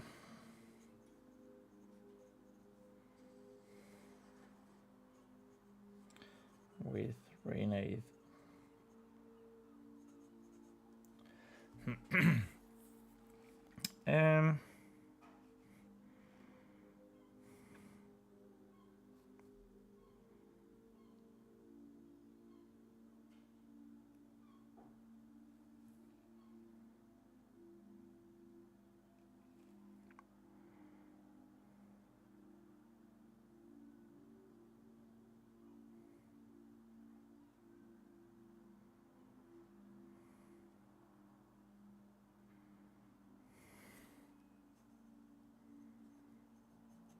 I think we need a little bit of drama, a little action. So maybe if she drops the hammer and, someone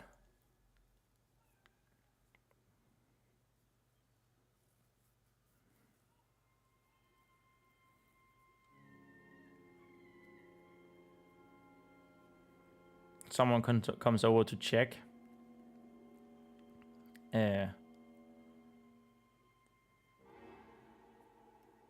Or maybe she accidentally knocks over a candelabra.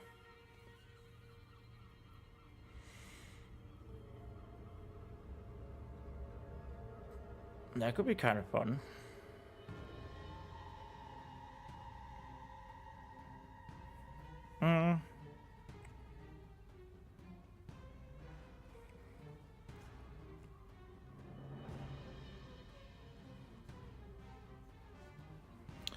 But with some difficulty.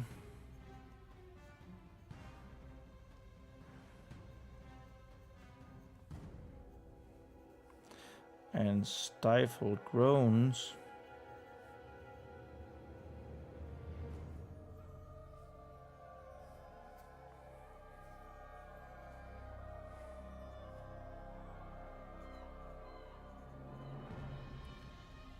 Vespa got herself into the temple.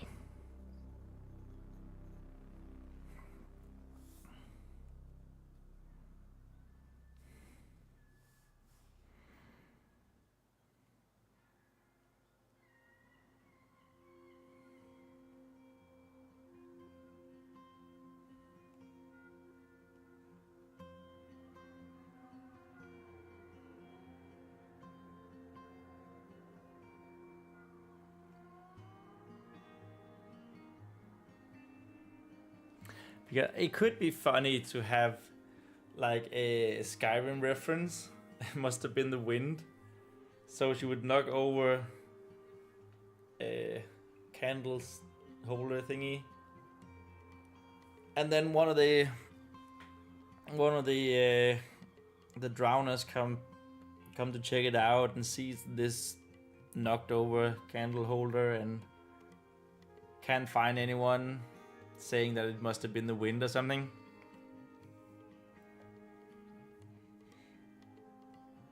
That could be really funny, actually.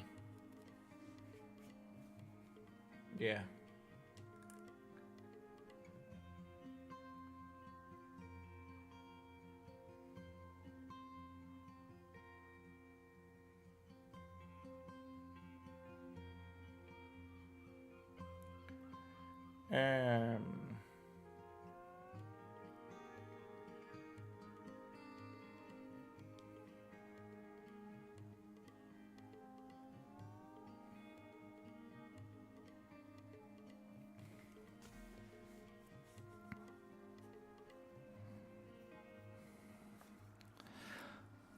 Lemon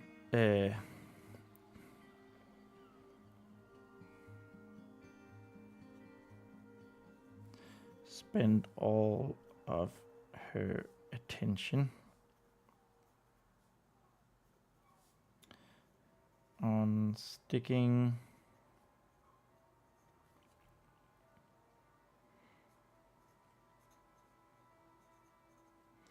to Vespa as she crawled through.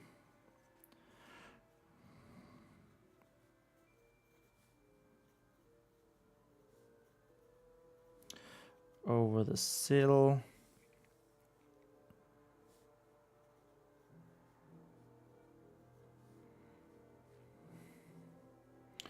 Moving with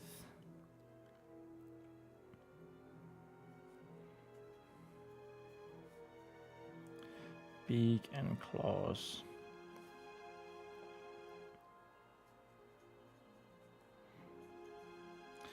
From the shoulder to the back. Shoulder to Vespa's back.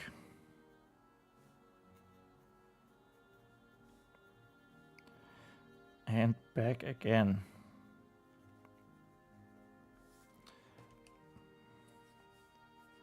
I don't know, that's kind of funny though. Since it's not necessarily a repeat. So I was up to ask, have you seen the Marvel movies? Yeah, I've seen most of them.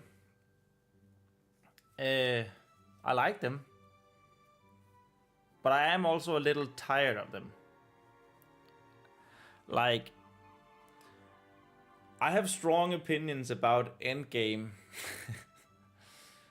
About seemingly small things.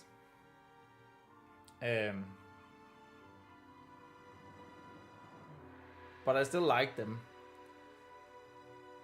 I do think, like, my favorite Marvel movies of the MCU movies were Spider-Man and Doctor Strange.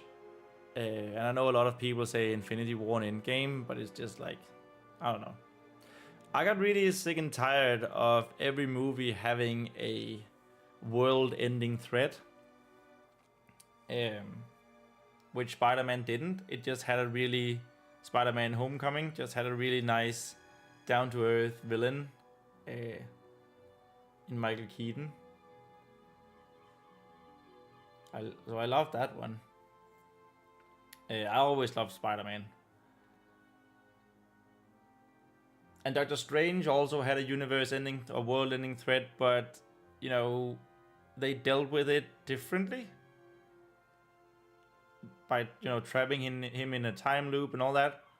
That was just cool. So yeah. I have seen them.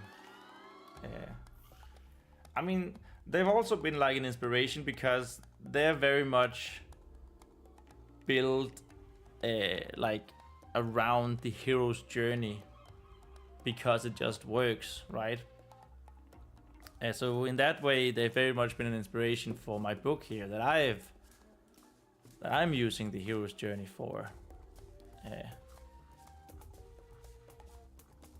my like to make sure that I create an interesting book that just works. It's an interesting story. Yeah.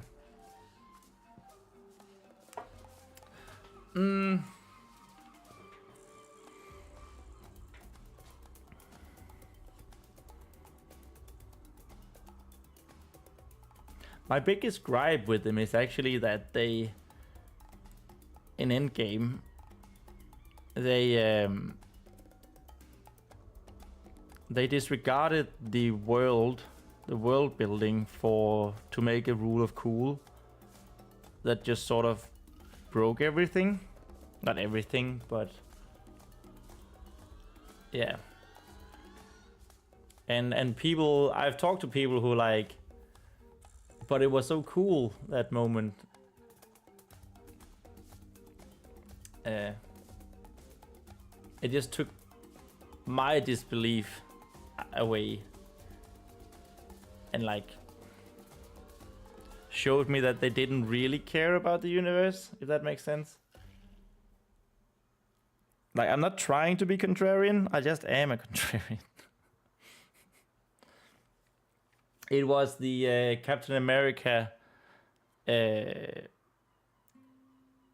calling down lightning with Mjolnir, Thor's hammer.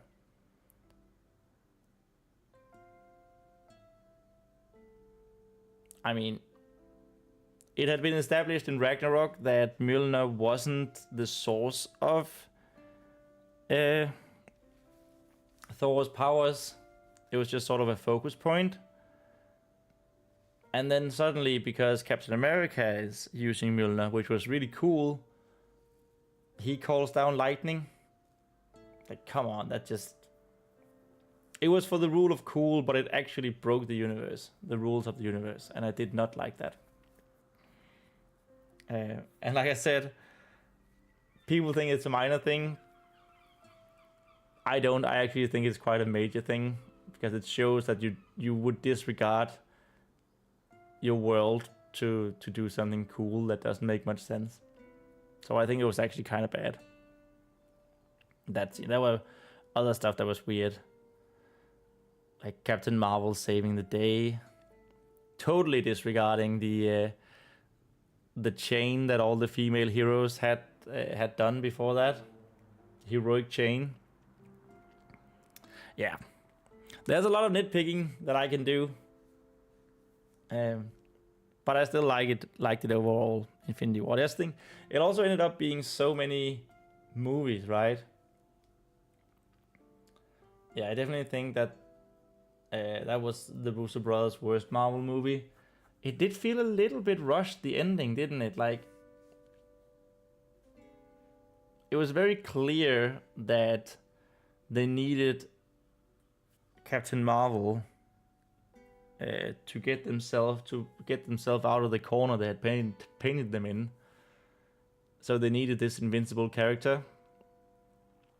But her reason to not be in the movie in the first place was just really bad. Yeah. It was quite...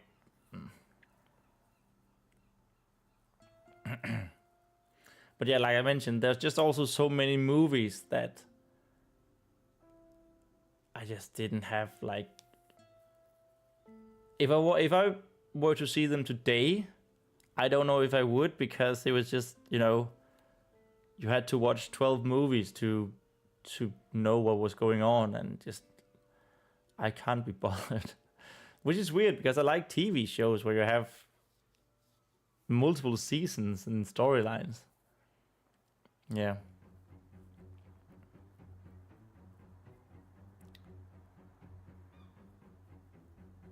Because all of the MCU movies besides Endgame are in my top 5. Okay, cool. Which other ones did they do? They did Infinity Wars, right? Did they do Guardians of the Galaxy? I don't remember.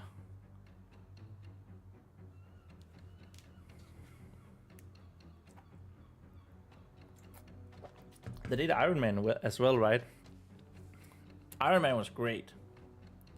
Captain America 2, Captain America 3, and Infinity War. Oh, okay.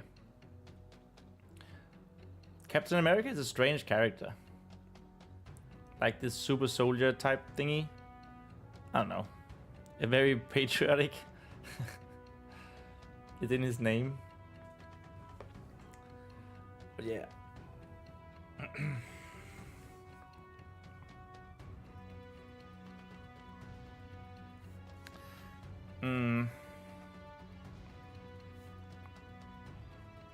I don't know, my top 5 would probably be Spider-Man Homecoming, Doctor Strange, Iron Man, Spider-Man, No Way Home, and maybe Infinity War. Maybe.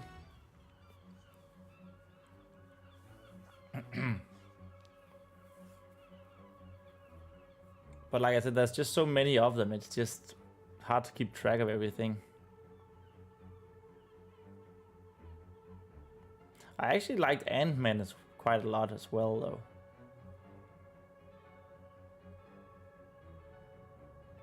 Yeah, Guardians of the Galaxy was really good. The second one was weird. The first one was really good. Ragnarok, that was also pretty cool.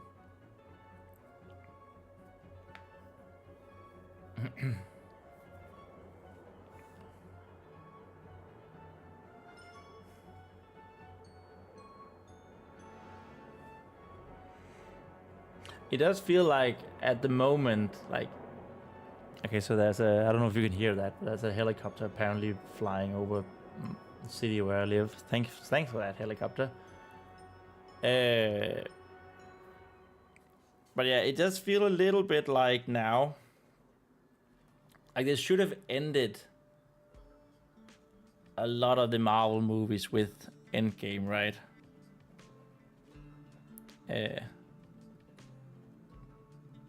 Because there was just such a saturated market at that point. I think they did something interesting with No Way Home, Spider-Man. You know how they tied all of the universes together, all of the film franchises together with Tobey Maguire and Andrew Garfield. That was amazingly well thought out. But yeah, it's just like they've been trying to recapture that cash cow. And people are just so fed up with all these superhero movies, and as far as I can tell, the movies after Endgame generally have not been like really good. Been okay, but not amazing.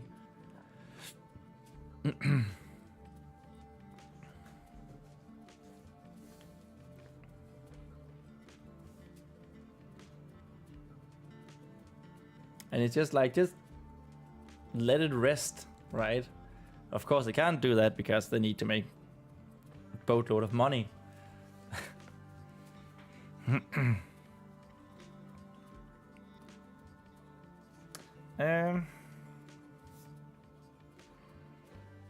Okay, well, where we move shoulder to Vespa's back and back again.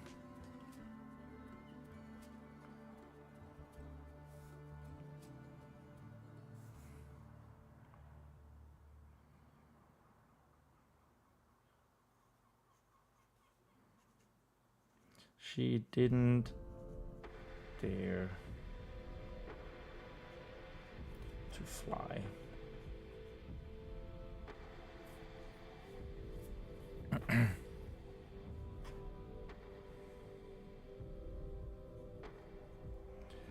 For the exact same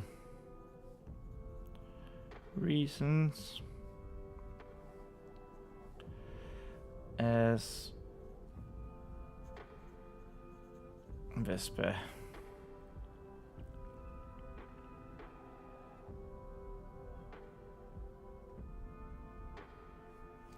Is Vespa trying to keep her groans on the inside? Her struggle struggles inside of herself.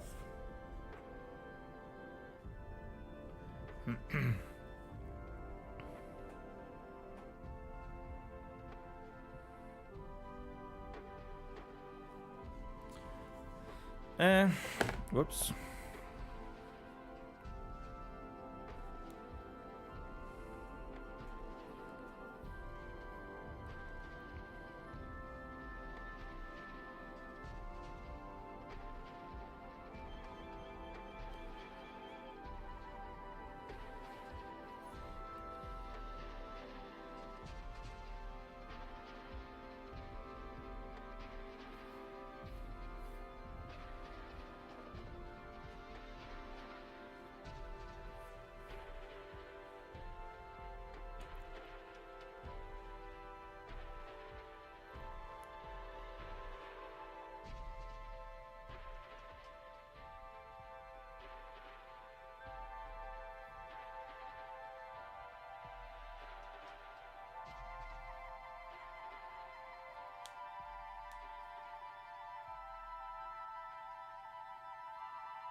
Finally, Vespa descended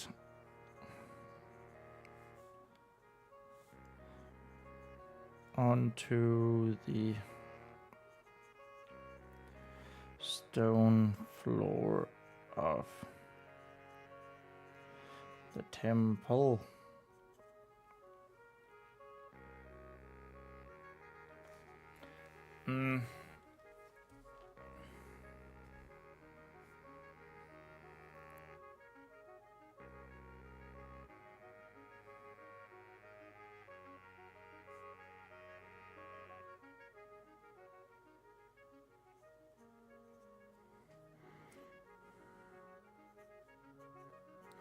She exhaled as noiselessly as she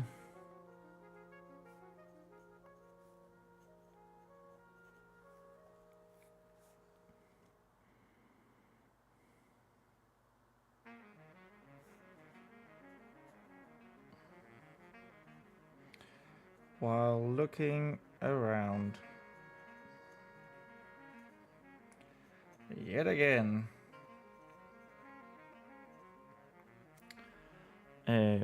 To make sure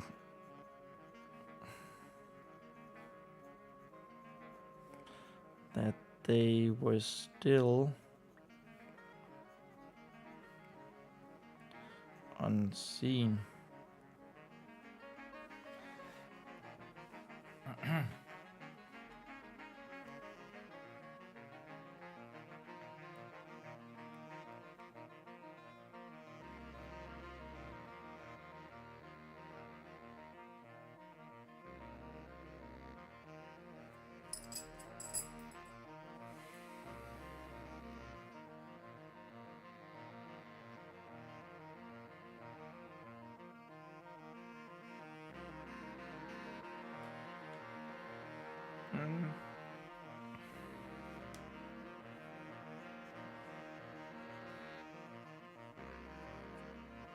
They were.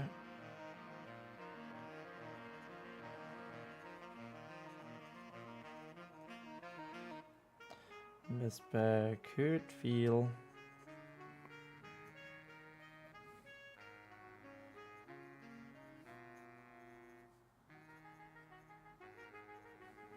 some tension disappearing.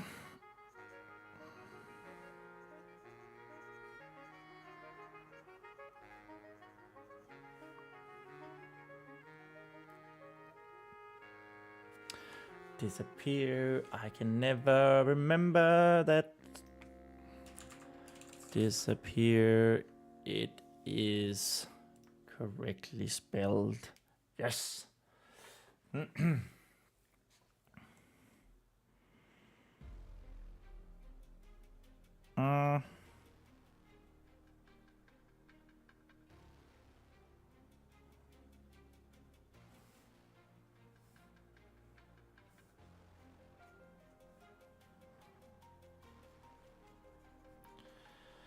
She grabbed the warhammer's handle.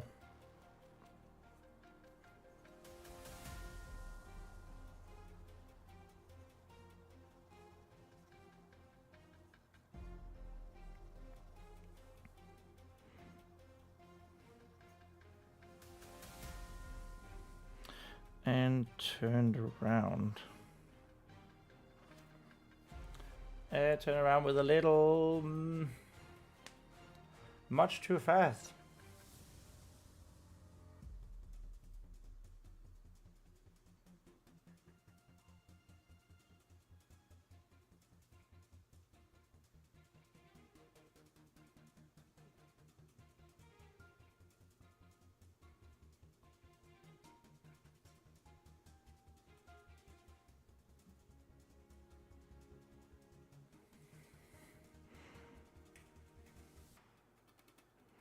Focused on the dangerous task at hand.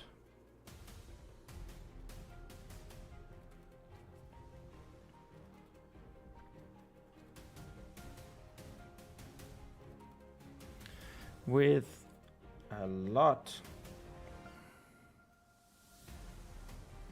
more speed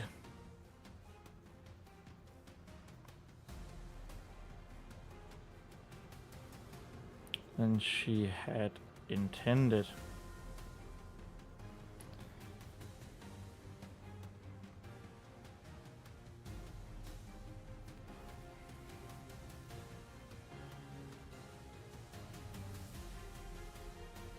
As a result,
the warhammer's head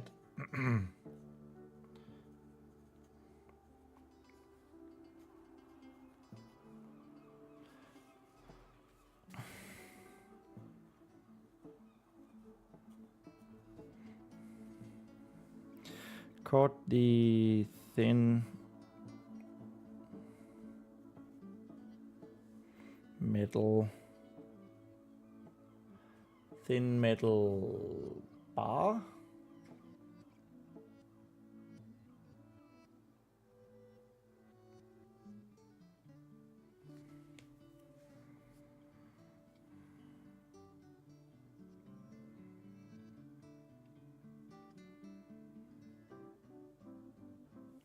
What on earth is that called?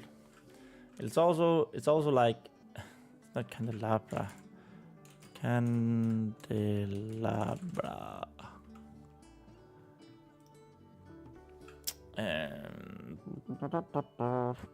Candelabrum.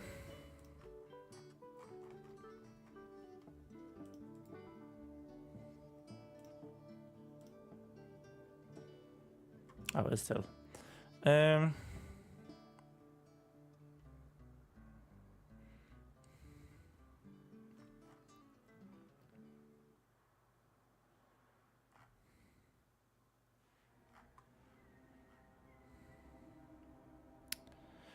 I need to know what it's called when it's like...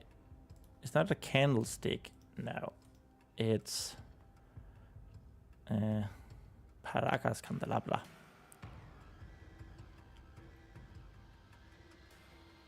Tenebrae.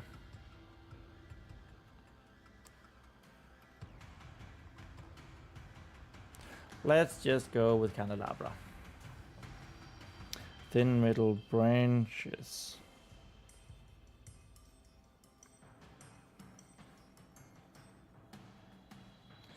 Of a wall can... I'm pretty sure...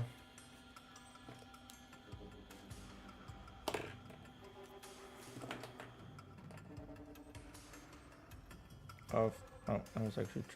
Of a candelabra standing.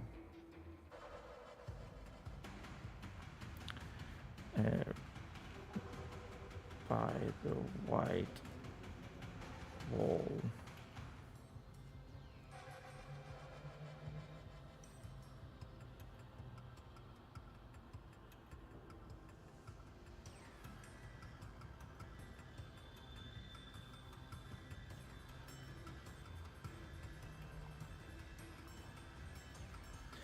First with a clunk.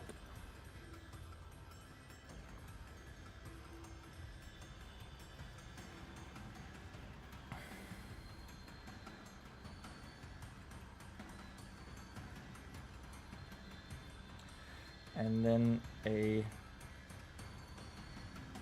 loud crash.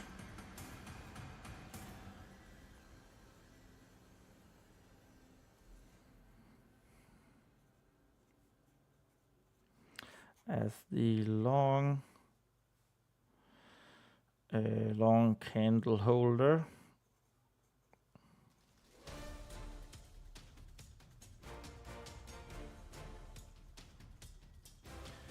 fell to the floor.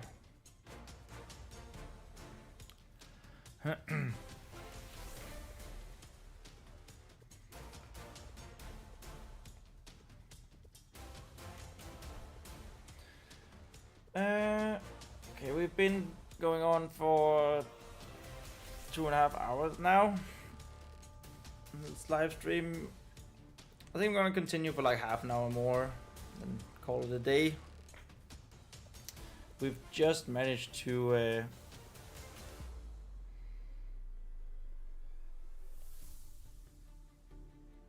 do 2 pages, by the way, so that's good. That's always nice. I kind of would like it if we could hit 1,000 words today. So let's just continue for half an hour and see how far we go, how far we get.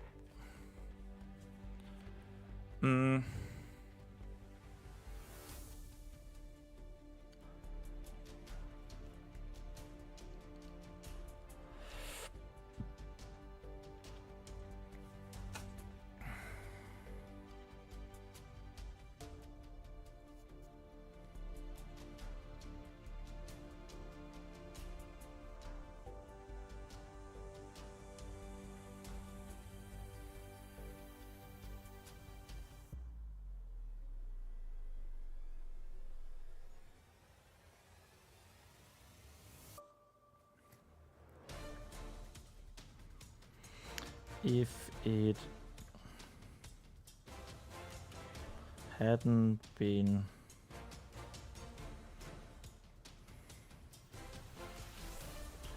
for lemon,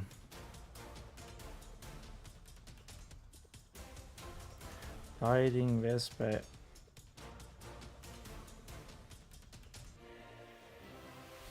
on her ear,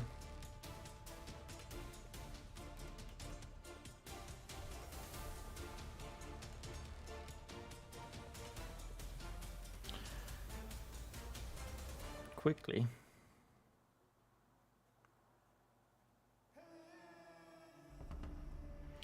Vespa something.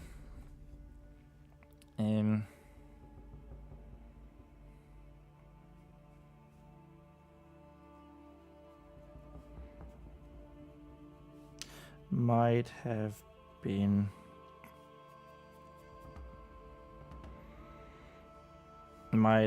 still have been standing frozen.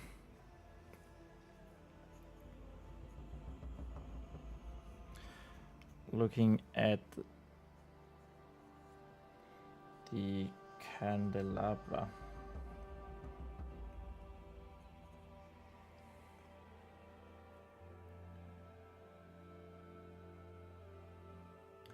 Looking at the candelabra.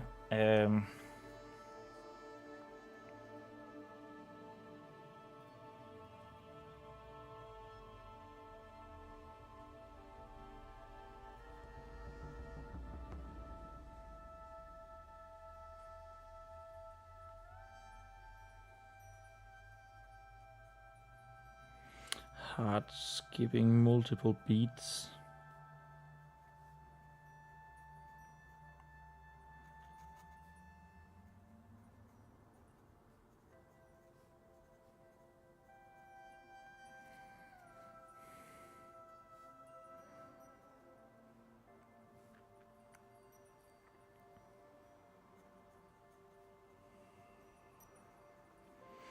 As the attention from the drowners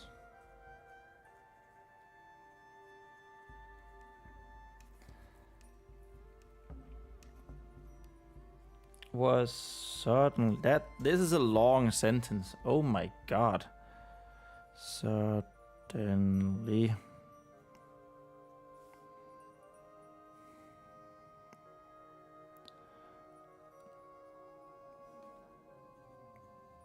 Sent in there.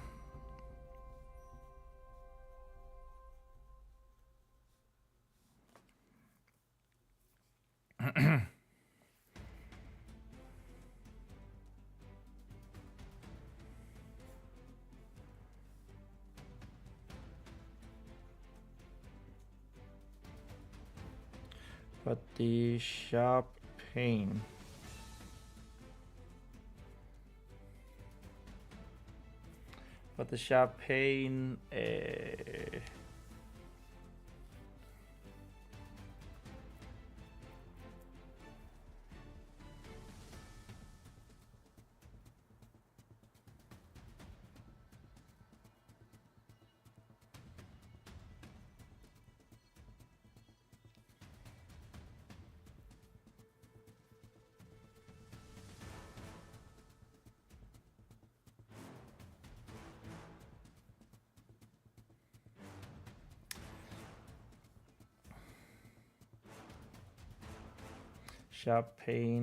caused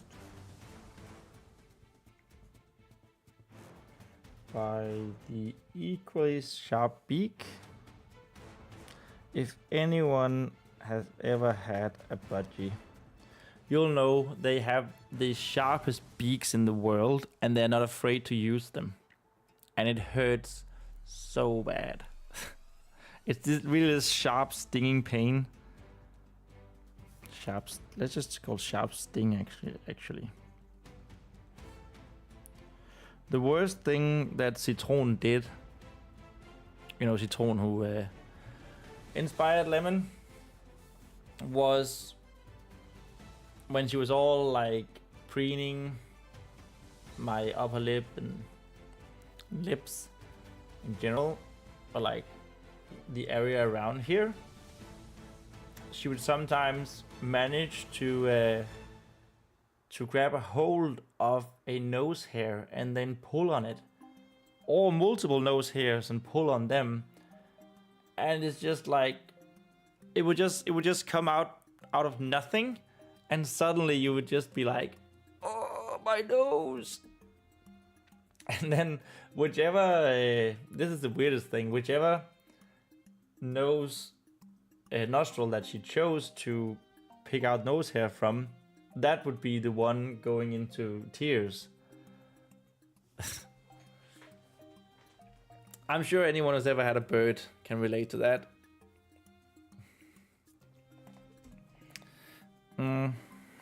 Equally sharp beak.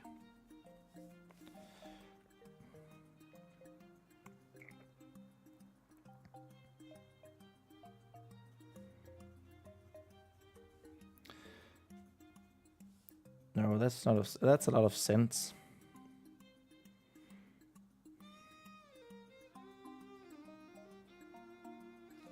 Well, you know, go like that. Send Vespa.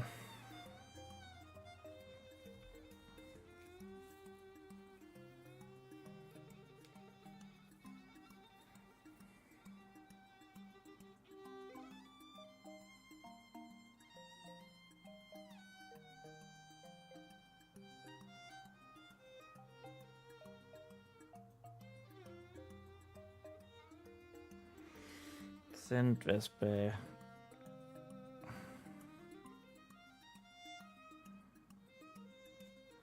Back to reality.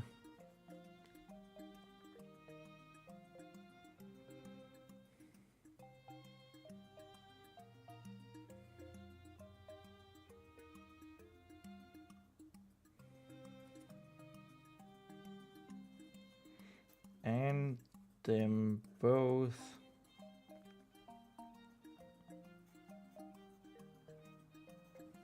flying under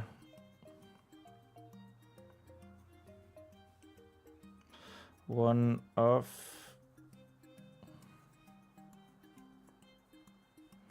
the ornate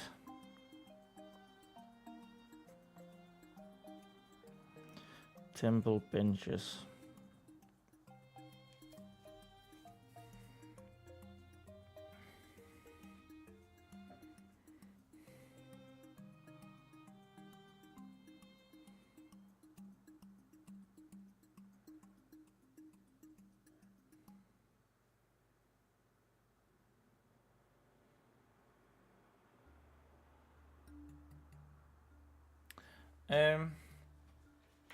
The ornate temple benches.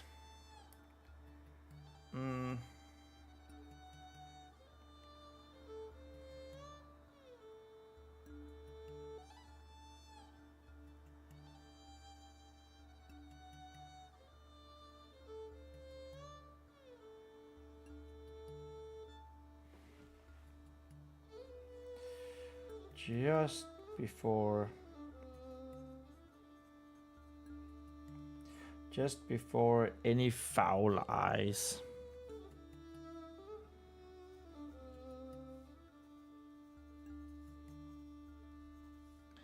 were laid upon them.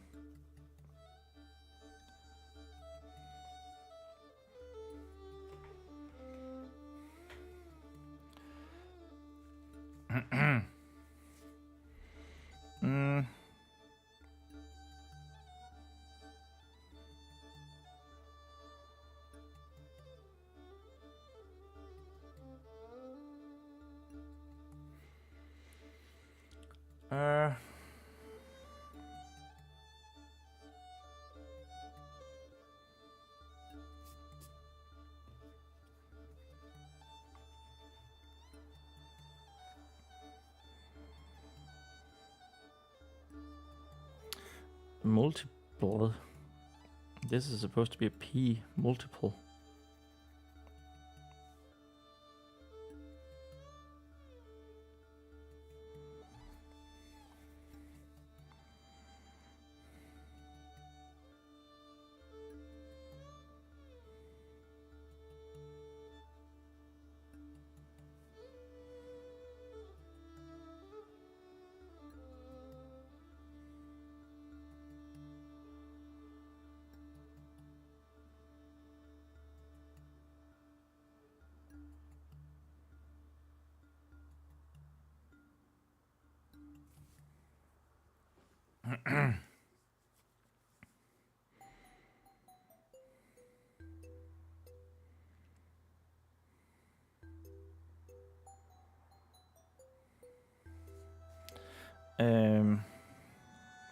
As they laid there, I feel like that's a We've started so many paragraphs like that.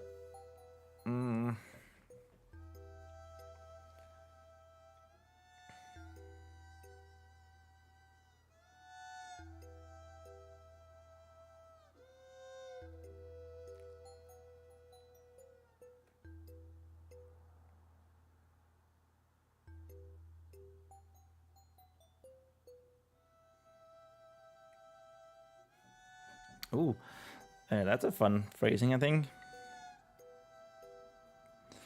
All of the beats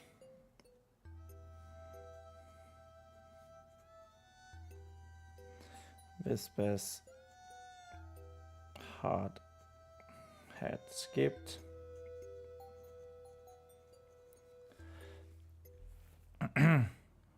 Vespa's heart had skipped.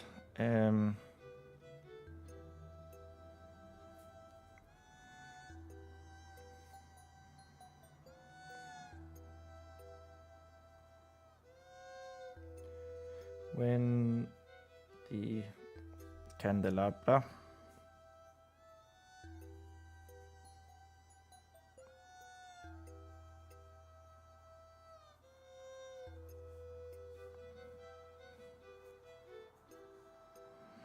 fell,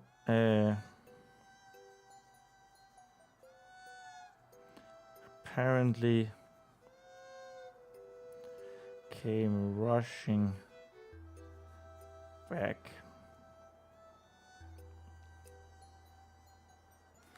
Now that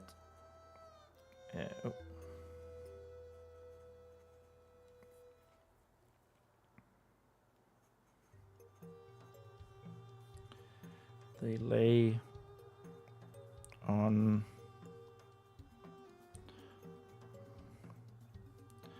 the stones beneath the temple bench.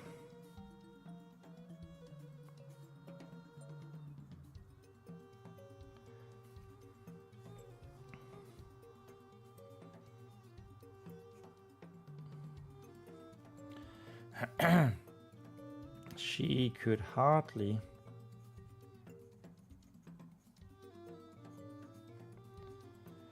hear. Hardly? Hard?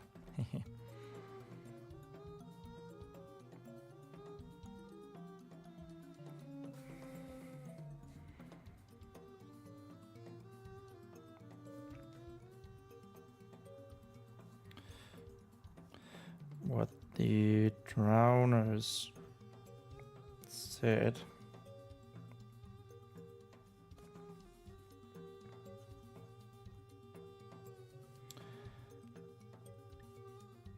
Or maybe she just didn't have the focus, or maybe she just didn't have the focus to do so.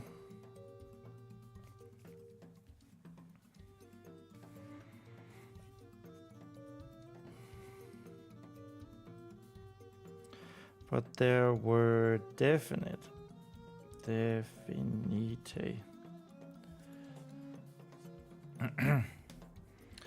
were definite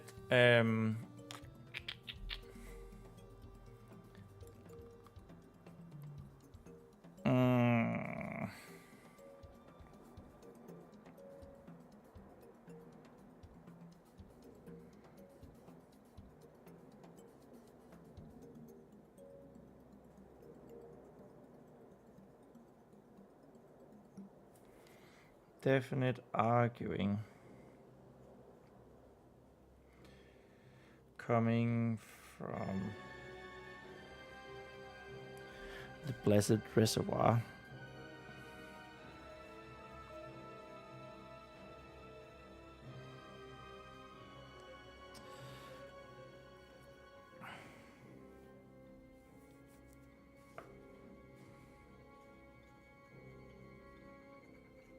Squire Ronin seemed to have stopped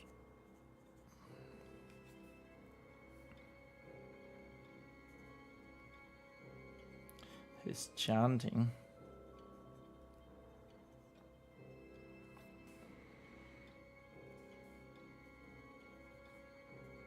And now spoke in loud and annoyed commands.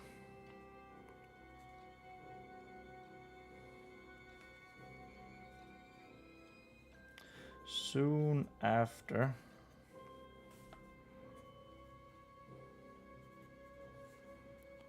Vespa and Lemon could hear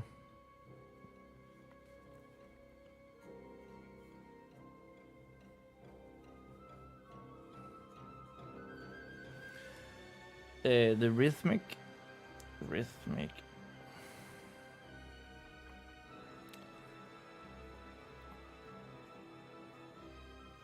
sounds of approaching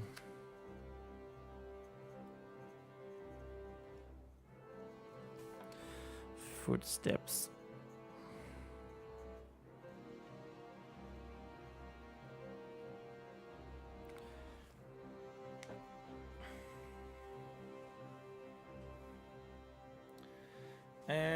Hey, look at how close we are to ending page 293.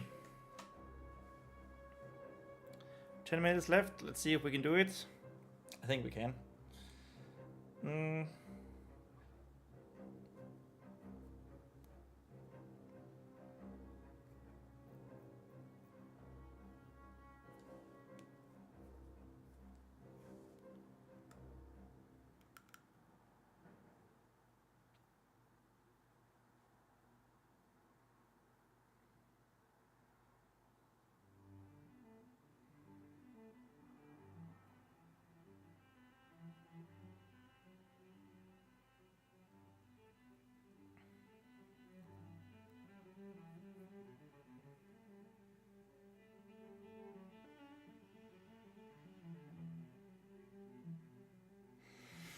I can't do it if I stare into nothing.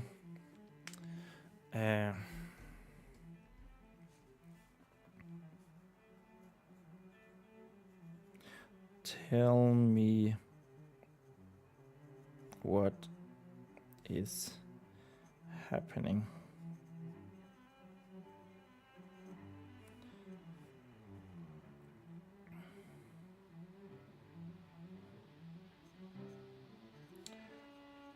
The warhammer hummed.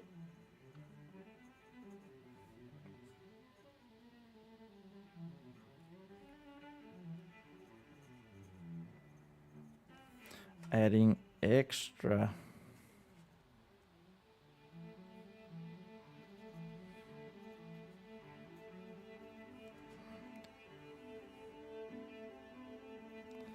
sound extra noise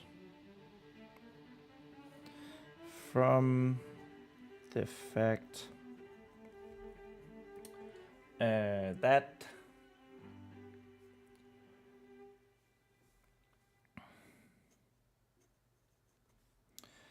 that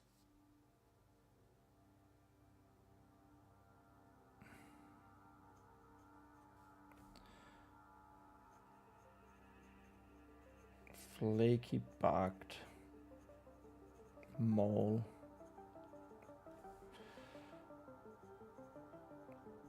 laid on the stones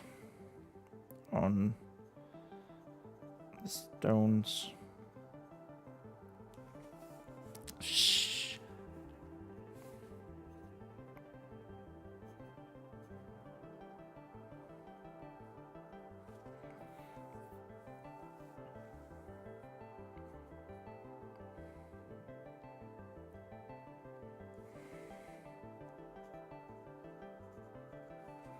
Vespa frantically.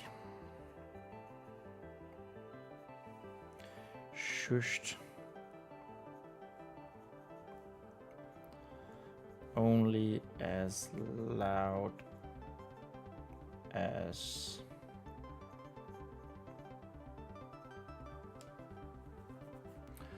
she could.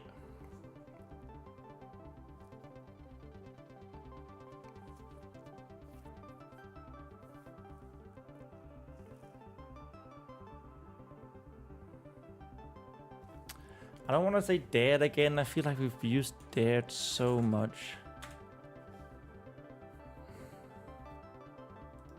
She risked.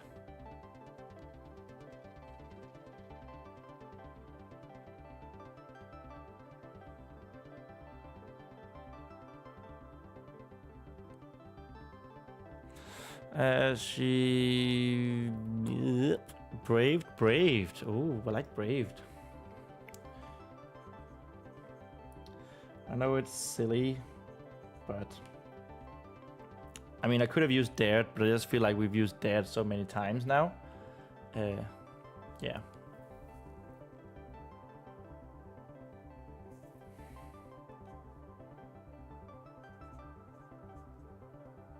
Not now.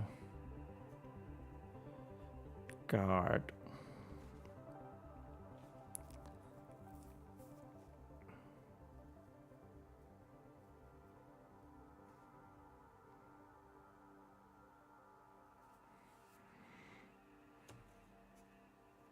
She immediately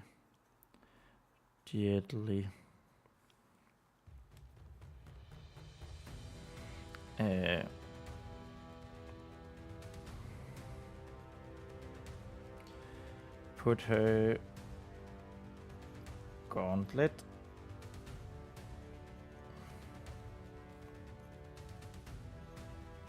hand over her own mouth.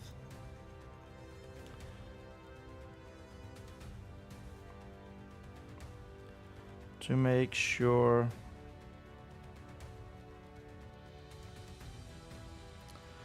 that those words would be the last noises. Those words would be the last noises. That was the end of page 293. Woo! Let's go. Oops, page 294. New page hype. Whoop whoop. Just in time before we end the stream.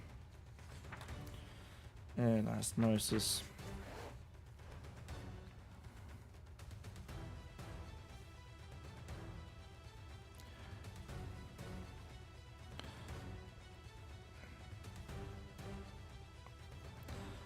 As the drowner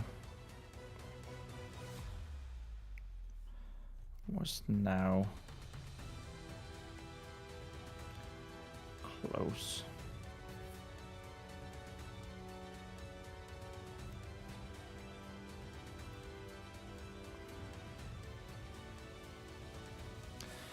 Vespa could see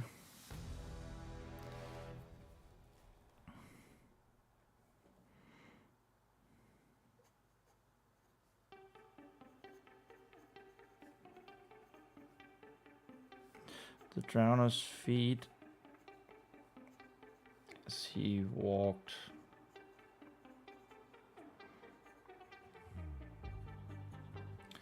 past the bench.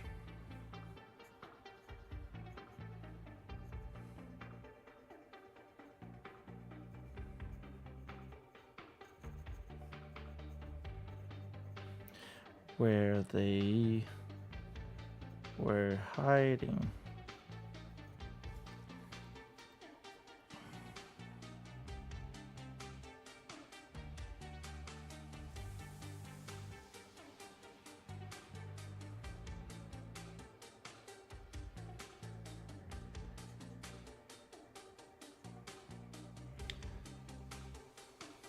By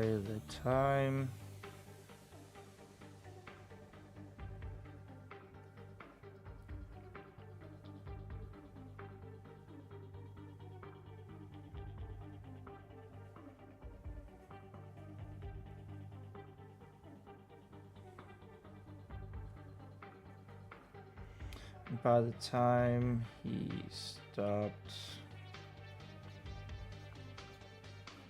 to look at the candle.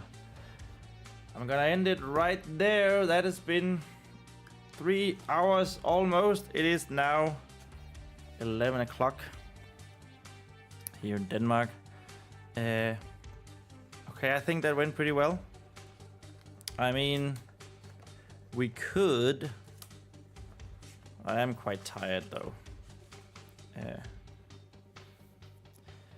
So a third page would be somewhere like down here, I think. But let's end it there. And let's bring out the master sword of counting. See how far did we get today. So 1, 2, 3, 4, 5, 6, 7, 8, 9, 10, 11, 12,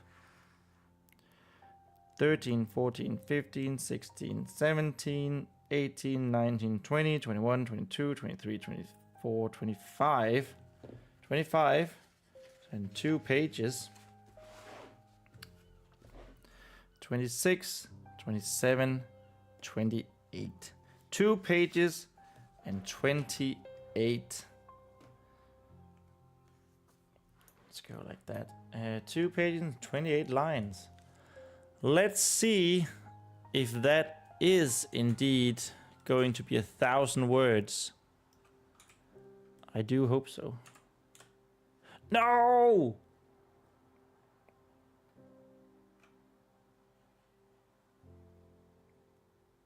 Okay, we need more lines. We need more lines.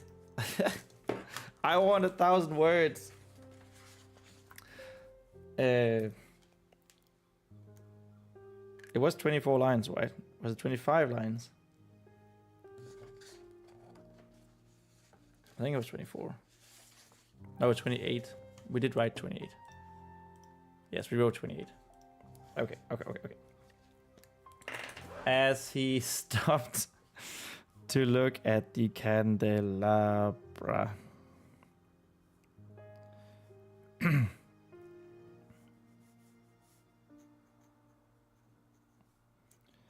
Lying flat on the floor.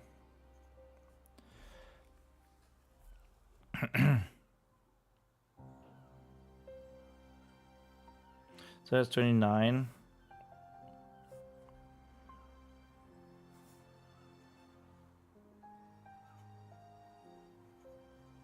Vespa and Lemon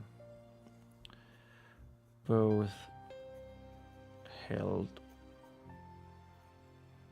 their breath.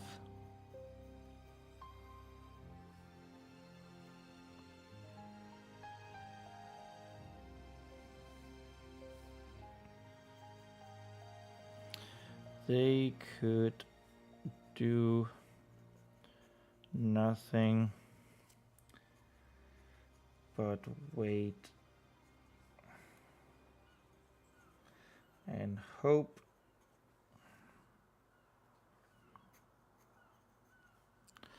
that the god somehow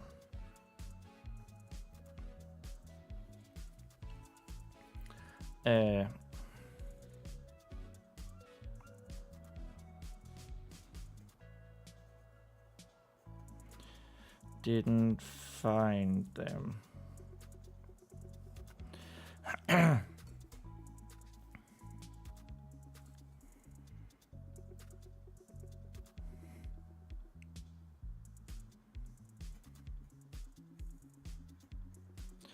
Voices came from the blessed reservoir.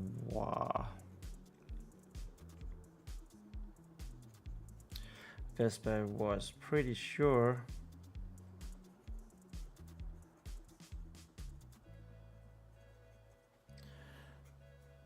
that it was Squire Ronin yelling.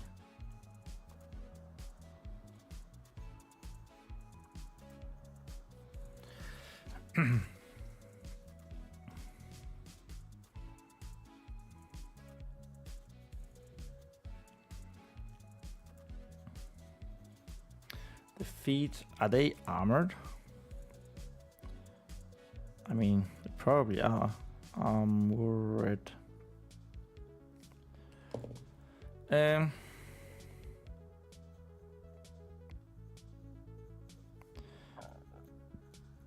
Turned around.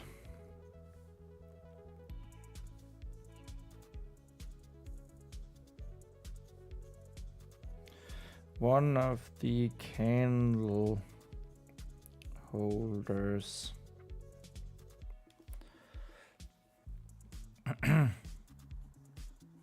you know what?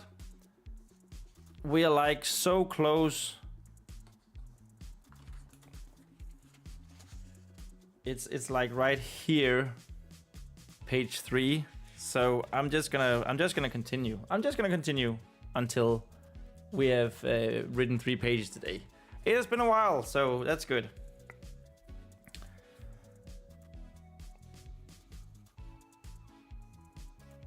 Is knocked over.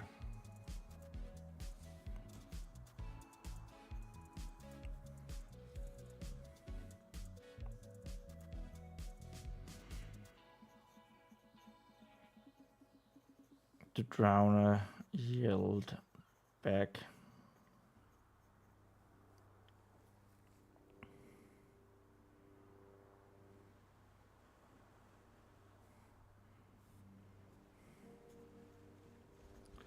Vespa did not recognize the voice.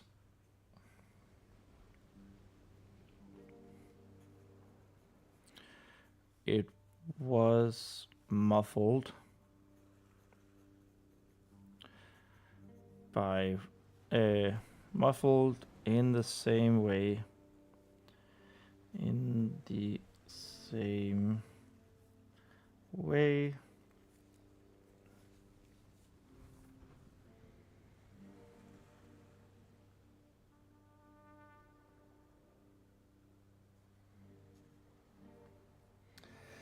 as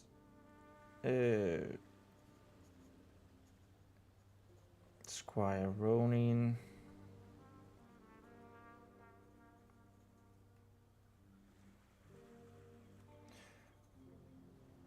and the shadowy figure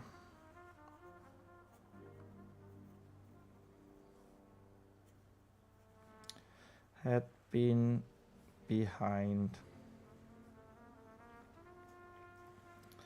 their swirling water masks.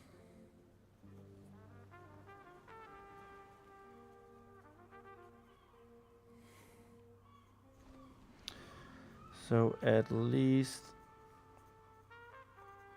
Vespa had been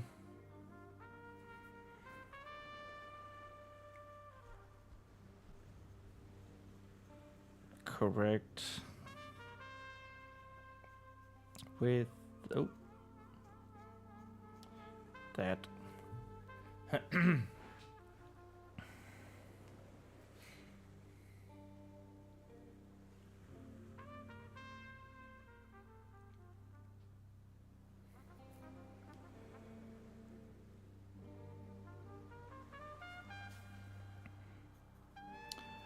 More shouting.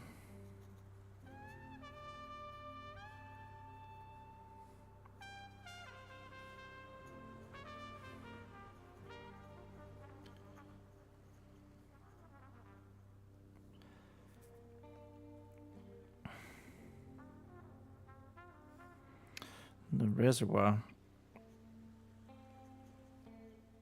let me just...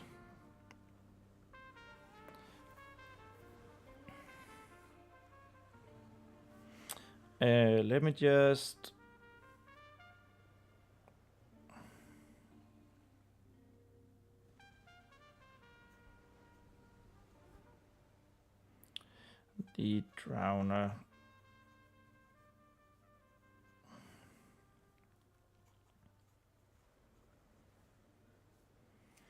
Began to sit down.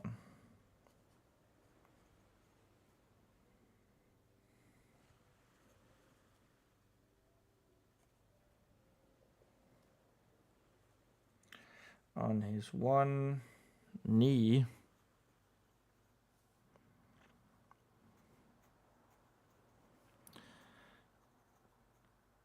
Then, oh, that was actually right. Then the other.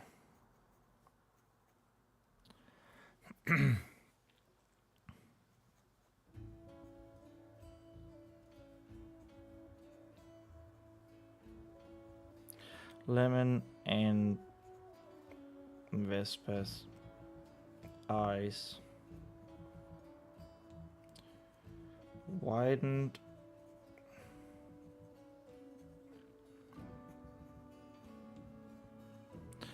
And their hearts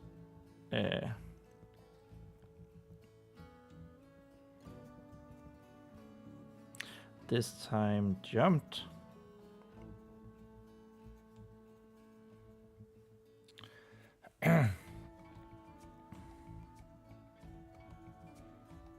Up and into their throats.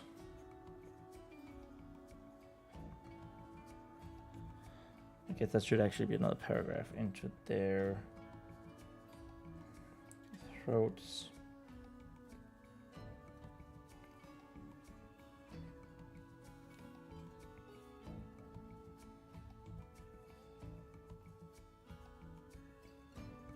But there was nothing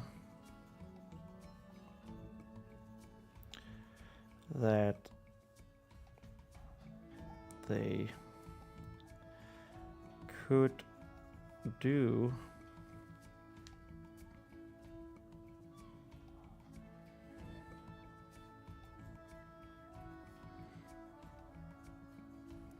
they would get found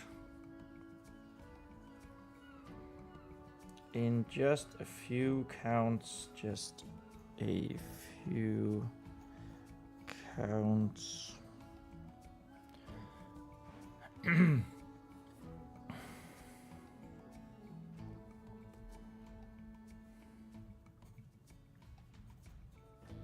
Vespa's mind began to race.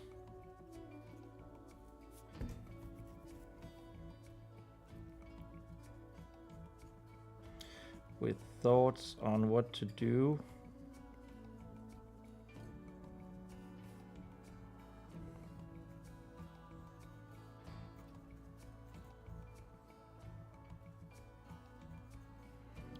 But it was difficult to settle on a single one. Impossible even.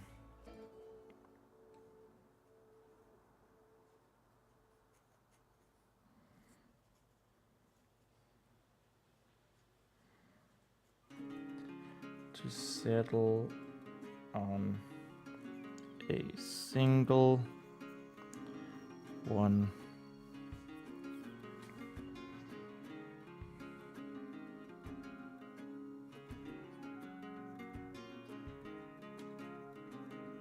Instead, she tightened her grip, tightened.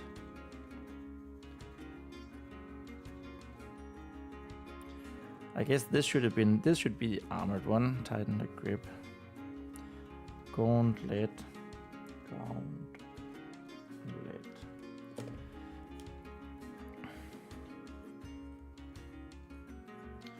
On the warhammer. In front of her.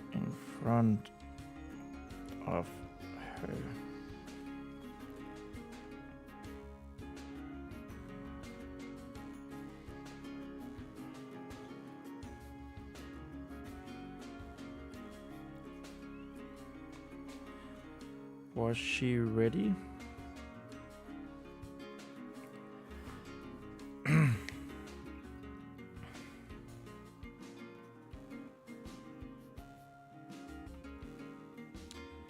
Commanding shout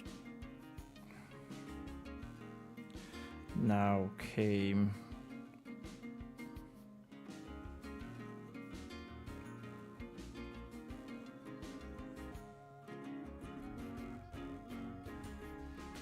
From Squire Rhenàidd.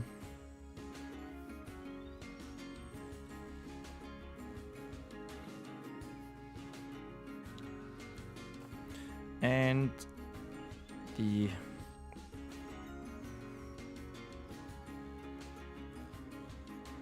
half-sitting guard stopped on his way down. Fine.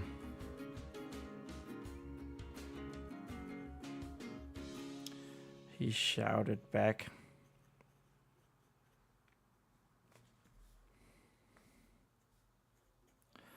Obviously quite annoyed.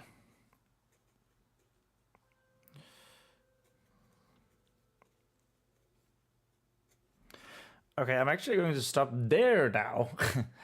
That was sort